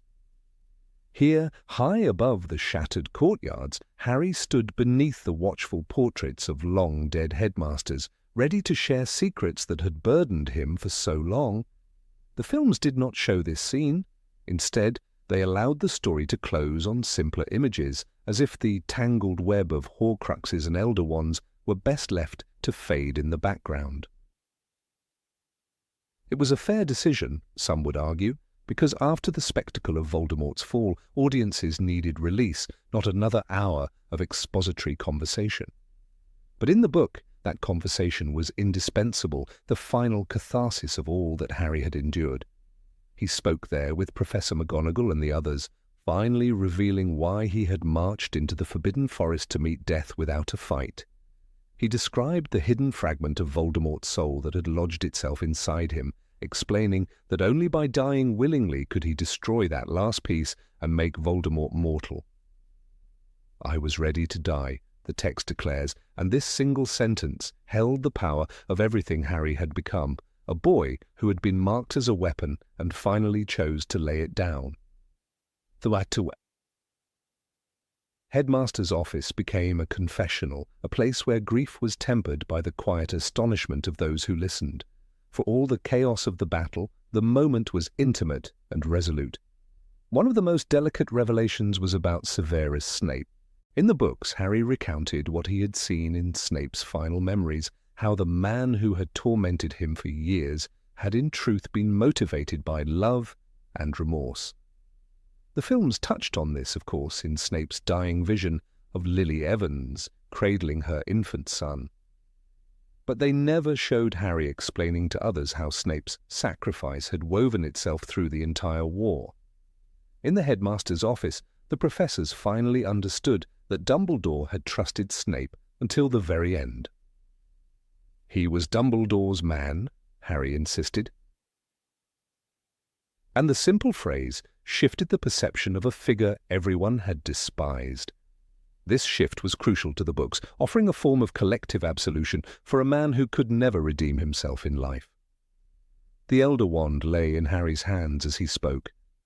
Its surface, polished smooth by centuries of ambition, was a symbol of all that Voldemort had misunderstood. In the film, the wand is broken without preamble, splintered and flung into the gorge. The image is clear, power rejected, simplicity chosen.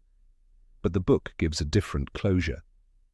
Harry tells the others that he intends to return the Elder Wand to Dumbledore's tomb, ensuring no one would ever claim it again. He did not destroy it because he believed it should rest in peace, alongside the man who had wielded it without hunger. For conquest. This subtle gesture underlines Harry's respect for Dumbledore's legacy and his hope that the cycle of violence could finally end. It is no accident that Rowling set this moment in Dumbledore's office, surrounded by the portraits of past headmasters. Each portrait stirred and murmured, reacting to the truths that Harry spoke aloud. Phineas Nigellus Black gave a haughty comment, Everard's painted face looked troubled.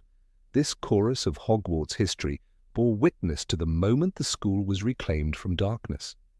The films chose silence instead, a visual emptiness that could stand in for reflection. But the books insisted on closure, on allowing every voice to echo, even if it risked delaying the end. The conversation also gave Ron and Hermione a chance to see the full breadth of what their friend had carried. They had been at his side through every trial, but some secrets he had kept even from them. The Horcrux inside Harry, the details of Dumbledore's final plan, the loyalty of Snape, these were burdens he could only lay down, now in victory. The scene illustrated how the bonds among them had deepened, forged in secrecy and sacrifice. Without this disclosure, the enormity of Harry's decisions would have remained partly hidden, even from those who deserved to know it most.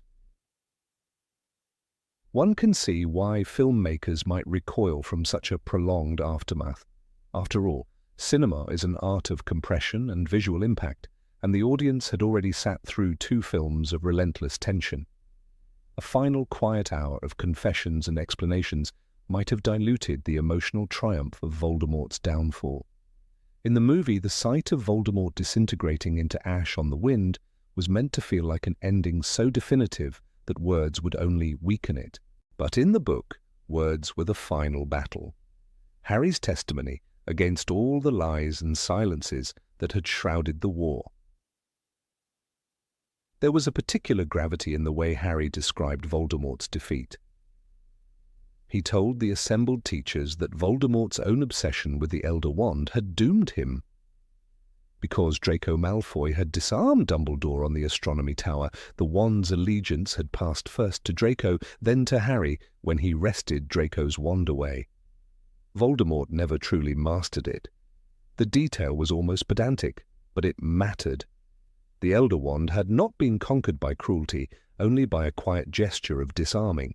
It was a final irony, worthy of the centuries-old legend of the Deathly Hallows.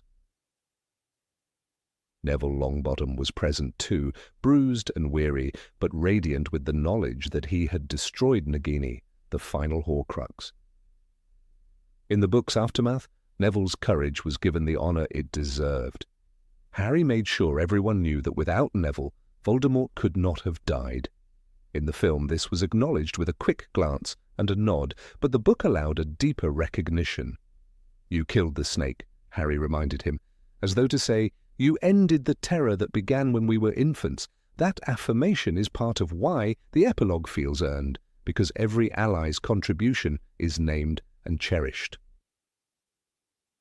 McGonagall herself was moved by the account. She listened with that severe expression that hid her compassion. She had seen generations of students rise and fall, and now she was hearing how the last of them had saved their world. Her silent acceptance of Harry's story was more powerful than any applause.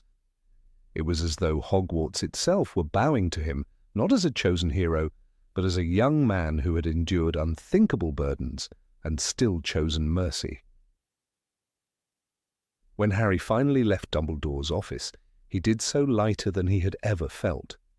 He had confessed everything, asked no reward, and refused the throne of power that others would have thrust upon him. In the film, the choice to break the Elder Wand in silence is a distillation of that spirit, an emblem of renunciation.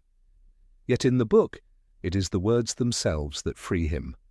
By telling the truth, he closes every door that Voldemort ever tried to force open. Even in the writing, Rowling's choice to end the narrative with a long scene of explanation was audacious. It trusted that readers wanted not only spectacle but also understanding. The films gambled that audiences preferred to be left with the image of Harry in the ruins, the battle behind him, and the future implied but unseen. Both endings have their merits. The movie's simplicity has the elegance of legend. The book's conclusion has the warmth of reconciliation.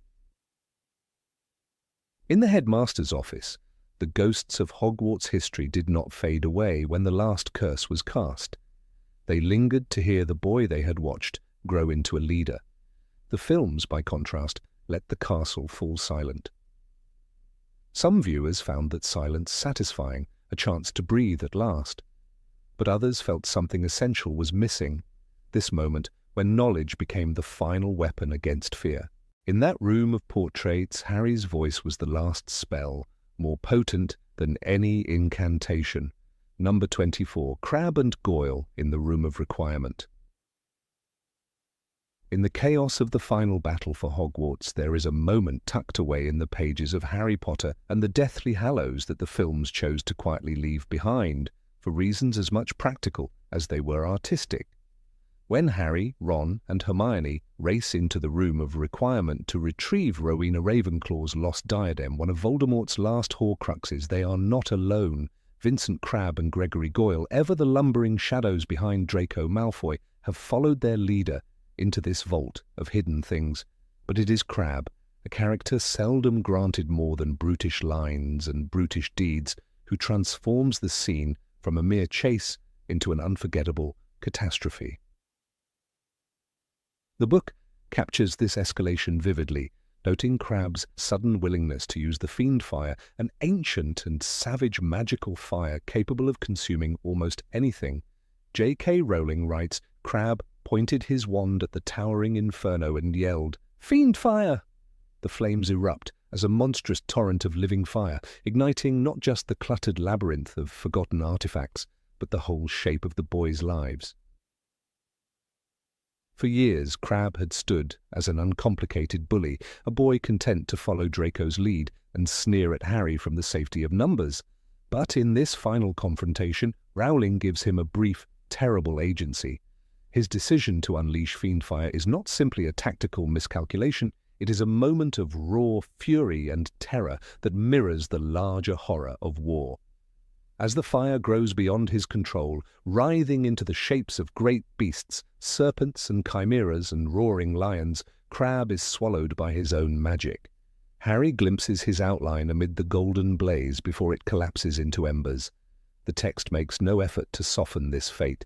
Crabbe was screaming, his face contorted with fear, as the flames closed over his head. In that instant, the books remind us that even the small cruelties of Hogwarts can ferment into something apocalyptic when the world collapses around them. In the cinematic adaptation, this narrative strand was conspicuously altered. The filmmakers replaced Crabbe with Blaise Zabini, a Slytherin character who, though certainly disdainful of Gryffindors, never carried the same brutish menace. Blaise's involvement in the Room of Requirement scene was more about visual continuity and logistical feasibility than faithfulness to the book. The reason was straightforward but also revealing. The actor who played Crabbe, Jamie Waylett, did not return for the final installment. His absence necessitated not only a reshuffling of minor antagonists but a reimagining of the entire scene. The producers faced a choice between recasting the role or simplifying the sequence. In the end, they opted for simplification, sparing themselves the cost and complexity of reintroducing Crabbe only to watch him die in a maelstrom of computer-generated fire. To understand why this decision made sense, it helps to consider the technical demands of Fiendfire itself. Even on the page, Rowling's description makes it clear that this is not ordinary magical fire. The flames are almost sentient, and their movement would have required extensive CGI. They surge over piles of furniture and forgotten treasures, snapping and roaring with the destructive instinct of a hurricane. The cursed fire was consuming everything, she writes, and the heat was like a wall pressing against them. Translating. Such elemental chaos to the screen, especially in the middle of a climactic battle already brimming with visual effects, would have required time and money that the production simply could not spare. By choosing to keep the focus on Harry's escape with the Horcrux, the filmmakers retained the narrative's core without overstretching their budget or timeline. There is also a thematic calculation in this choice. In the book, Crabbe's death is the culmination of his own violent nature. He is not a casualty of noble sacrifice, but a victim of his own rage and ignorance. This moral weight lingers in the text, suggesting that even those who imagine themselves immune to consequence will be caught in the reckoning. For the film, which already had to compress and condense dozens of subplots, dwelling on Crabbe's personal descent into oblivion might have fractured the pacing of the final act. The moment in the Room of Requirement becomes instead a set piece of tension and spectacle. The diadem is destroyed by ordinary fire, and Harry and his friends escape just ahead of the collapse. The simplification is clear, but it serves a purpose. As much as some fans lamented the loss of this tragic detail, the film had to protect its momentum. It is worth noting how Crabbe's absence in the film subtly changes the moral texture of the story. In the book, he becomes a symbol of the way Voldemort's ideology poisons even its own followers. His death is grotesque but also inevitable, the final act in a life defined by cruelty without wisdom. Goyle, stunned by the horror of watching his friend burn, is left to be rescued along with Draco, a sudden and jarring vulnerability that Rowling does not dwell upon but does not erase. Without Crabbe's fiery demise, the movie leaves us with a simpler confrontation. Draco clinging to a shelf, Blaise struggling to climb to safety, Harry sweeping in to pull them free. It is a compelling image of reluctant heroism, but stripped of the darkness that made the scene unforgettable on the page. When fans debate whether the film should have recreated Crabbe's death, they often overlook the practicalities. The logistical cost of reintroducing the character, staging his death convincingly, and coordinating the visual effects for Fiendfire were immense. Director David Yates and producer David Heyman had to weigh that against the time constraints of a finale already pushing toward 2.5 hours. The decision was not about dismissing the horror of war, but about telling the story in a form the film could sustain. Even so, the Room of Requirement sequence remained one of the most ambitious set pieces in the film, with walls collapsing and magical flames roaring around the characters as they scrambled to escape. Blaise Zabini's elevation to a more prominent role in the film adaptation also reflected the desire to maintain a consistent ensemble of Slytherin antagonists. Though he was never as closely linked to Malfoy as Crabbe and Goyle, Blaise offered a familiar face who could believably accompany Draco on his desperate mission to salvage some shred of Voldemort's favour. The change does not diminish the sense of danger in the scene, but it does soften the moral indictment. Blaise is portrayed more as a reluctant conspirator than an unrepentant thug. This alteration reflects a broader tendency in the films to render the conflict in clearer terms of good and evil, leaving less room for the ambiguities that Rowling seeded in the books. Still, the moment when the cursed fire erupts remains a potent metaphor for the uncontrollable nature of hatred. Whether or not the flames belong to Crabbe, or simply to the collapsing Room of Requirement itself, the spectacle conveys the same elemental truth. Violence cannot be easily contained. In the book, Crabbe's death is a warning that dark magic is not merely a tool, but a force with a will of its own. Fiendfire, cursed fire, was impossible to control, Hermione cries over the roaring inferno. In this way, his end mirrors Voldemort's own undoing, the inevitability of destruction when power becomes an obsession. Even without Crabbe's death, the film adaptation preserves the essential tension.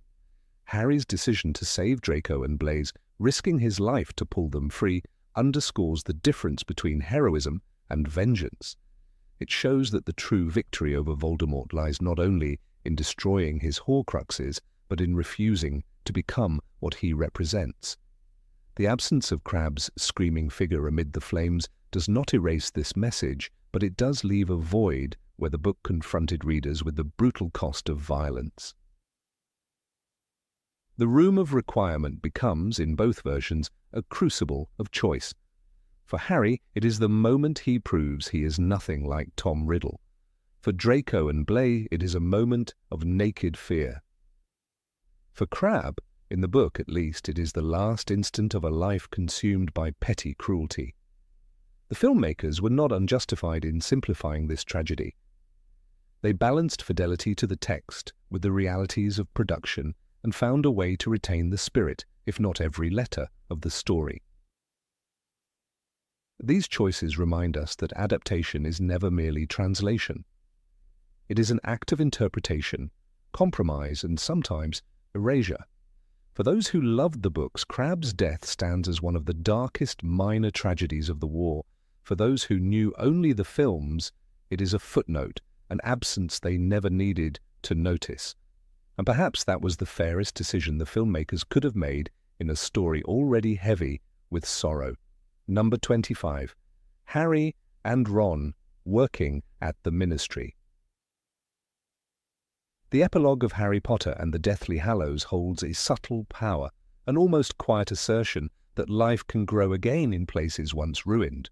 It shows Harry Potter, the boy who lived, no longer a boy but a man surrounded by his family, bidding farewell to his own son on platform 9 3/4. Yet beneath this tender domestic scene lies the truth that the final battle against Voldemort did not absolve the wizarding world of its problems overnight. The books made this clear through a single, almost passing revelation. Harry Potter and Ron Weasley had joined the Ministry of Magic as Aurors, becoming the very force they once distrusted.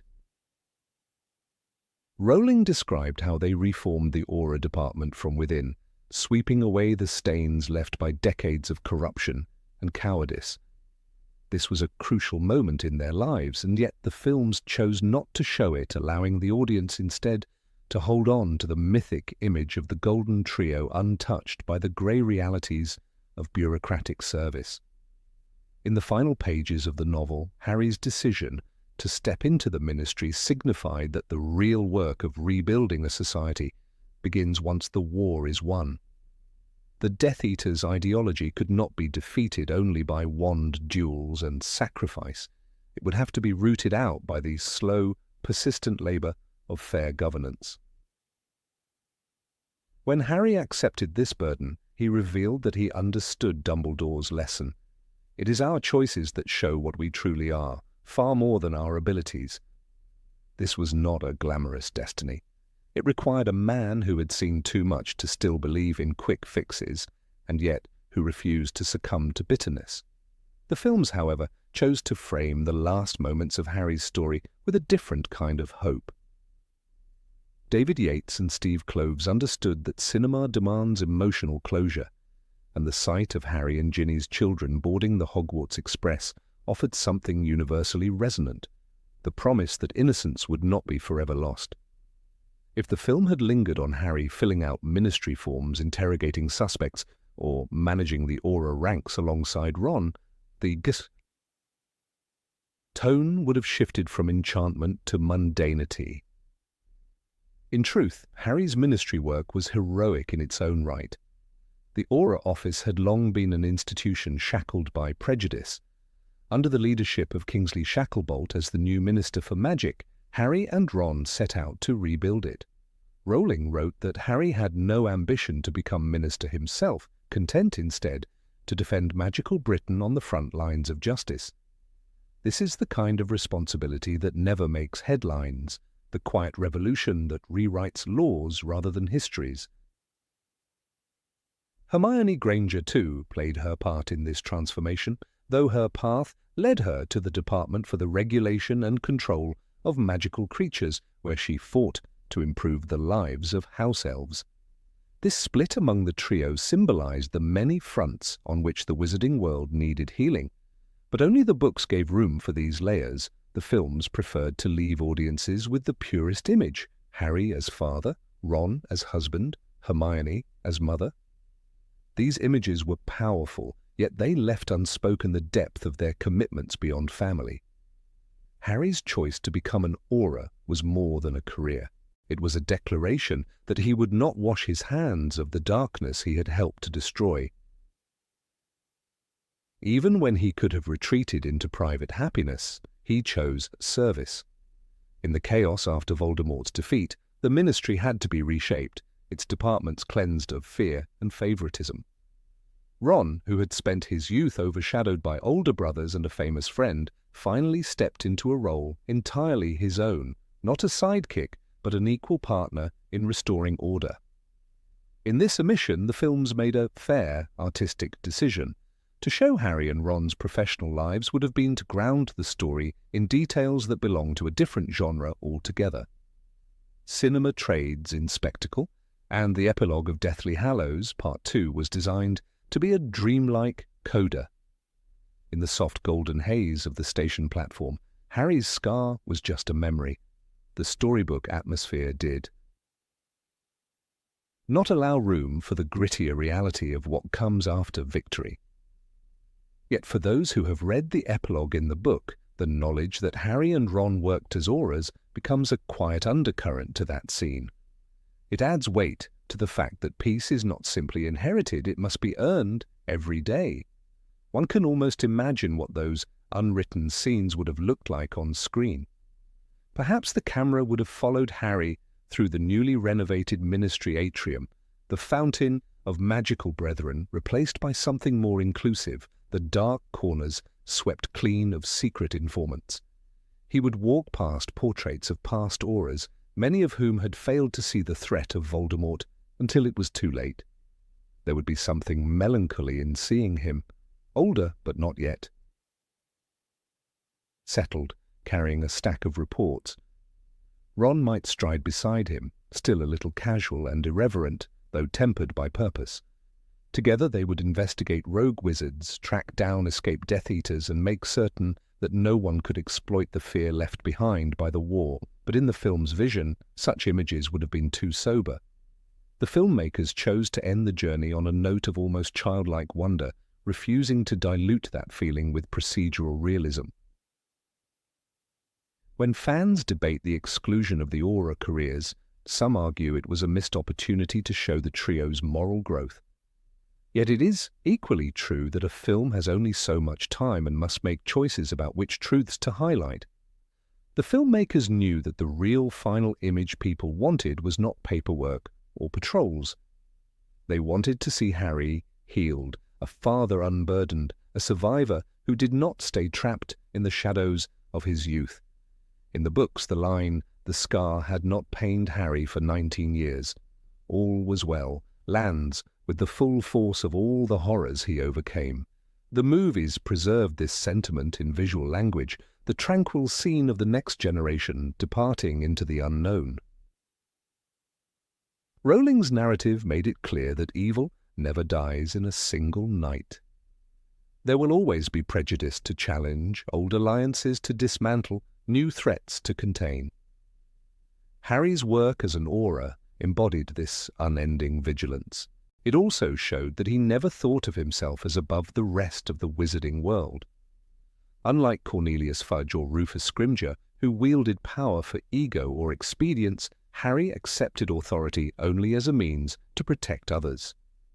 Ron, often dismissed as comic relief in earlier books, evolved into a man whose courage was measured not just by bravery in battle, but by his commitment to justice in peacetime. These nuances would have required more screen time than a few final minutes could hold. Some fans believed that showing Harry and Ron as Aurors would have made the ending more authentic, anchoring it in the idea that heroes must carry on after the crowd stopped cheering. Yet others recognized that the films were never meant to be a complete transcript of the books.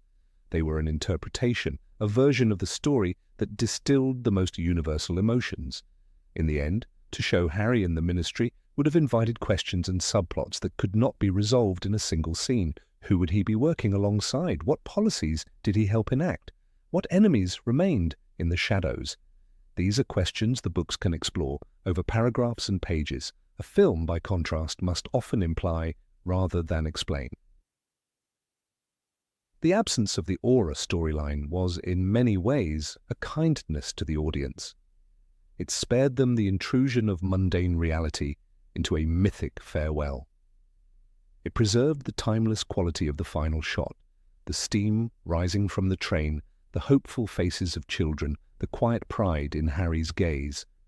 There is a purity in that moment that might have been diluted by reminders that even magical revolutions require paperwork, administration, and vigilance. Instead, the films offered a simple truth. Survival is itself a kind of victory, and healing begins at home. To readers of the books, the knowledge that Harry and Ron continued their work is like a hidden footnote, an epilogue beyond the epilogue. It is a reminder that even the most beloved stories must eventually confront reality. Yet it is also proof that courage takes many forms. Sometimes it is a duel in a forest, and sometimes it is showing up to the ministry every morning to do the unglamorous work of keeping peace. It is fitting that the films, in their wisdom, chose to leave that chapter unspoken. The choice honored both the legend and the humanity of the characters, preserving the story's final note of hope without sacrificing the truth of what lay beyond the platform's edge. Number 26. Visiting Luna's parents. When the final installment of the Harry Potter films thundered onto the screen, millions were swept away by the sheer magnitude of the battles and the heartache of loss, yet something precious went missing in the torrent of spectacle, the quiet, peculiar haven of the Lovegood home. The book, Harry Potter and the Deathly Hallows, dedicates an entire chapter to Xenophilius Lovegood, the eccentric father of Luna, whose newspaper, The Quibbler, had once declared Harry Potter to be the chosen one before retracting the claim under duress. That visit is more than a side quest. It is a prism through which Luna's character gains depth beyond the loony label she endures. As Harry, Ron, and Hermione stand inside the curious cylindrical house, built like a rook on a chessboard, they glimpse the fierce love Xenophilius feels for his daughter and the desperation that makes him betray Harry to save her. The films, intent on sustaining momentum, never paused to show the Lovegoods' fragile world. They sacrificed that chapter, perhaps wisely, to keep the final act streamlined, yet the absence leaves Luna's story less complete. When Harry first steps over the threshold of the Lovegood house, he sees it bursting with symbols of unorthodox belief. The walls are lined with paintings of strange creatures, the ceiling painted with a giant mural of Luna and her late mother dancing among fantastical beasts. In the book, J.K. Rowling writes, "The circle of smiling faces that surrounded Luna gave Harry an odd feeling, as though he had just walked into a shrine. That shrine becomes a testament to the family's determination to cherish their own truths, no matter how outlandish the rest of the world finds them. It is in this scene that readers begin to understand why Luna herself is so serenely unapologetic about her quirks. She has always been loved precisely for them." Had the films preserved this moment, they might have illuminated the hidden courage in Luna's gentle strangeness, but doing so would have demanded an entire subplot at a time when the narrative's every minute was precious. Xenophilius, with his straggly white hair and agitated manner, becomes a figure of tragic compromise when he confesses to Harry that he betrayed them to the ministry. The book paints him as a father caught between integrity and terror. My Luna has been taken," he stammers in panic as he tries to justify summoning Death Eaters to the house. The films omit this powerful admission, preferring to keep Luna's backstory lightly sketched rather than tangled in the moral grays of her father's decision. In the logic of cinematic storytelling, especially when adapting a saga as vast as Harry Potter, this was an understandable omission, but in stripping away the Lovegood's moment of desperation, the films lose a dimension of Luna's resilience, her capacity to forgive her father's failure. After the war, the books show Luna returning to her family, a small gesture that completes her arc. We are told she finds solace in the same peculiar home where she was raised. This reunion is never dramatized in the movies. For a saga determined to bring closure to every main character, the final cut could not afford to linger over the reconciliation of the Lovegoods. Yet this modest return to normalcy after chaos underscores a theme, that the war did not only destroy but also mended certain bonds. Luna's story becomes a quiet celebration of how people find their way back to one another, no matter how far they stray in fear or grief. Luna's absence from key scenes in the films further diminishes the importance of her family. In the book, she stands beside Neville in the room of requirement, her calm voice steadying Harry as he prepares for the final confrontation with Voldemort. But her origins, Her mother's death in a magical experiment, her father's devotion to the Quibbler, their exile to the margins of wizarding society, are not just trivia. They explain why Luna never flinches in the face of ridicule or danger. When the movies show her at Hogwarts in the last battle, she appears almost out of nowhere, a kindly eccentric with no visible past. The Lovegood home could have remedied this, rooting Luna in something richer than an archetype. One unforgettable detail from the books never appears on screen: the hand-painted sign over the Lovegood mantle reading "Wit beyond measure is man's greatest treasure." This phrase is more than a Ravenclaw motto. It is the Lovegood family creed, a declaration that wisdom sometimes looks like madness to those who prefer conformity. That sign, hanging over the hearth as Xenophilius trembles in fear, sums up why Luna's perspective is so rare and necessary. The filmmakers perhaps judged that an audience straining to follow the Deathly Hallows plotlines had no patience for yet another philosophy, but its absence leaves a gap in the texture of the wizarding world. Another loss in the translation from page to screen is the revelation that Luna hand-painted portraits of her friends and circled them with chains of daisies. In the book, Harry is startled to see himself rendered in bright colours, smiling serenely as if Luna were capturing the best of who he could be. The films mention Luna's affection but never illustrate it so vividly. These images are not just childish craft, they are evidence of Luna's need for belonging and her unflinching optimism. When the war ends and she goes home, she carries this same faith in her friend's goodness back to the Lovegood Tower. Such moments would have taken valuable screen time, but they would also have made Luna's final victory, survival without bitterness, more luminous. When we consider why the filmmakers chose to excise this visit, practical reasons loom large. By the time Harry and his friends flee the Lovegood house pursued by Death Eaters, the story has already wandered into multiple digressions. The search for Horcruxes is perilous enough without stopping to explore another family's secrets. The tone of the books allows for these asides, granting readers space to absorb the moral complexity of the war. In film, however, urgency rules, and every tangent risks blurring the stakes. It is no small feat that the adaptation managed to include as many subplots as it did without collapsing under the weight of its own mythology. Yet there is also something regrettable in that editorial decision. By leaving out the Lovegood home, the films inadvertently flatten Luna's journey. In the book, when she returns to her father, she is not simply a background ally to Harry, but a fully realized young woman reclaiming her life. That closing image, the battered but unbowed Lovegood family, is a quiet testament to survival. Rowling writes that Luna came to be known for her remarkable directness and the ability to accept the truth of things without self-pity.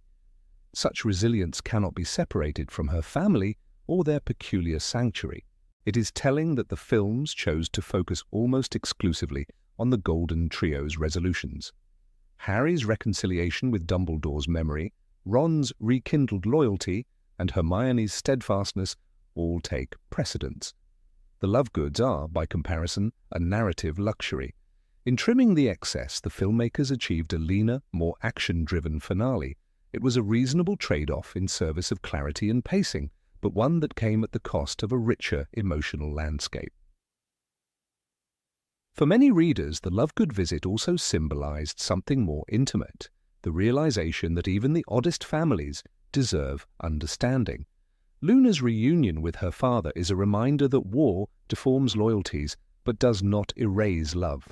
When readers learn she will eventually marry Rolf Scamander and continue her eccentric pursuits, her story feels whole.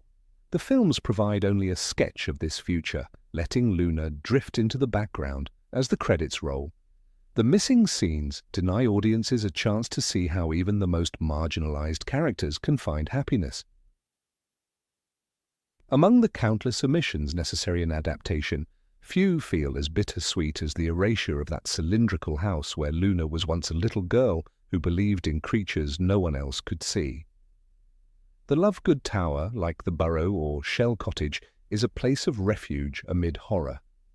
When the films chose not to include it, they streamlined the narrative but lost a small sanctuary, that reminded us every wizarding family had something worth fighting for. The cinematic version of Luna emerges as an enigmatic figure whose courage appears spontaneous. The books reveal that it is rooted in years of being loved precisely because she was different. When she returns home after the battle, she steps not into a ruin but into the embrace of the only family she has left. That image of restoration is a fitting conclusion to a story that began with so much loneliness. The films were right to keep their focus tight, but in doing so, they left behind a testament to one of Rowling's quietest triumphs, the belief that even the strangest hearts can heal. Number 27, Hermione restoring her parents' memory. Hermione Granger stood at the edge of the Hogwarts grounds, battered and exhausted, as the last embers of the Battle of Hogwarts smouldered in the distance. Her hair was matted with sweat and dust, her robes torn, but in her heart she carried something heavier than any physical wound, the memory of what she had done to her parents. It had been a necessary sacrifice, an act of love and protection so complete it required her to erase herself entirely from their minds. She had whispered the obliviate spell with shaking fingers, watching as Wendell and Monica Wilkins packed their bags for Australia, no longer aware they had a daughter named Hermione. In Harry Potter and the Deathly Hallows, Rowling shows Hermione telling Harry and Ron, "I've also modified my parents' memories so that they're convinced they're really called Wendell and Monica Wilkins, and that their life's ambition is to move to Australia," a line that reveals the cold, rational cruelty of war even for the brightest witch of her age. But in the aftermath of Voldemort's defeat, the story turns its gaze to celebration, leaving the cost of that choice in shadow. Though the films chose not to revisit this thread, the books, too, leave it largely unresolved on the page.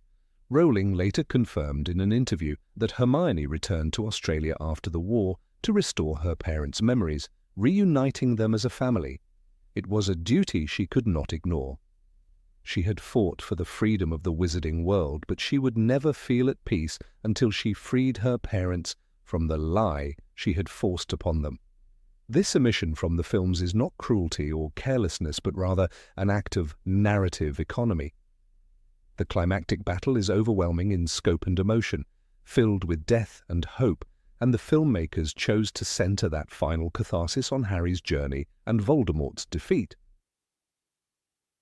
To show Hermione on a distant continent reversing a spell would fracture that emotional focus, diluting the victory with a subplot that demanded its own quiet reckoning. One can imagine Hermione stepping onto a dusty street in Sydney, her wand hidden carefully in the folds of a muggle coat, scanning crowds for the familiar lines of her father's jaw, the glint of her mother's hair in the sunlight. There is nothing grand about this battle, no Death Eaters to fight, no curses to dodge, but it is no less brave. In that moment she is not a soldier but a daughter, and the magic required is not violent but redemptive. Rowling does not write these scenes, leaving them to the reader's compassion and imagination, but the emotional truth is clear. Hermione's war was not over until she could look into her parents' eyes and see recognition and forgiveness shine there. The filmmaker's choice to leave this out is understandable, even justifiable. The final battle sequence at Hogwarts is a breathless crescendo of sacrifice and triumph. To suddenly cut to Australia, to a small flat or a suburban garden, where Hermione utters the counter-charm, would have felt like a strange coda to the thunderous finale. Instead, the films end on a wide embrace of the future. The epilogue at King's Cross Station with Harry, Ginny, Ron and Hermione sending their own children to Hogwarts. This final scene gives the audience a promise. Life goes on. It trusts viewers to know Hermione would never abandon her parents to false memories forever. It lets us see her in the role she fought for, the role of a mother, friend and partner in a world finally free of Voldemort's shadow. It is worth remembering just how fraught and morally complex Hermione's decision was in the first place. In Deathly Hallows, she doesn't ask permission, doesn't even say goodbye. She simply does what needs to be done, demonstrating that the war forced them all to cross lines they would never have imagined before. The moment she obliviates her parents' memories is not described directly in the book, but is recounted as past action. That choice, its cold practicality, and its devastating emotional weight speaks volumes about Hermione's character. She is clever, yes, but also fiercely loyal and capable of terrible sacrifice. For the films to revisit this after the battle would have required unpacking all of that. Asking audiences to linger in her pain when the broader narrative was pushing toward relief and hope. When the trio is camping in the forest, shivering under the enchantments meant to hide them from Death Eaters, Hermione reads the tales of Beedle the Bard by the light of the fire, trying to hold on to something gentle and human amid the misery. She is the heart of the group, the one who never lets them give up. But beneath that composure is someone who has committed an act that haunts her. Imagine the nights she lay awake beside Harry and Ron, staring into the dark, wondering if she would ever see her parents again, if they would even want to see her. This unspoken guilt is part of the realism of Rowling's war, the idea that victory does not undo the choices made in its name. In adapting the books, the filmmakers made countless cuts and compressions, but this one stands out because it is so personal. Unlike the deaths of Fred Weasley or Remus Lupin, events that serve the epic sweep of the final battle, Hermione's family drama is intimate, private. It is about what the war stole from her personally, not just what Voldemort tried to steal from the world. The film can show her fighting Bellatrix in the Great Hall or running through rubble to find Harry, but it cannot show her weeping on an airplane or quietly knocking on a door in Australia. That would be a different kind of story, one without wands raised in battle poses or rousing orchestral swells. Yet that imagined moment is as real as anything in the films. Rowling's confirmation that she restored her parents' memories gives weight to the entire arc of Hermione's character. She is not simply the clever sidekick nor the loyal best friend who survives while others fall. She is someone who chose to pay a personal price for the war and who insisted on making amends when it was safe to do so. It is a quieter form of heroism, one that takes place after the credits roll. The films ask us to believe in that off-screen redemption, to trust that this witch who memorized half the Hogwarts library and brewed Polyjuice Potion at 12 years old would never forget the two muggles who taught her how to read.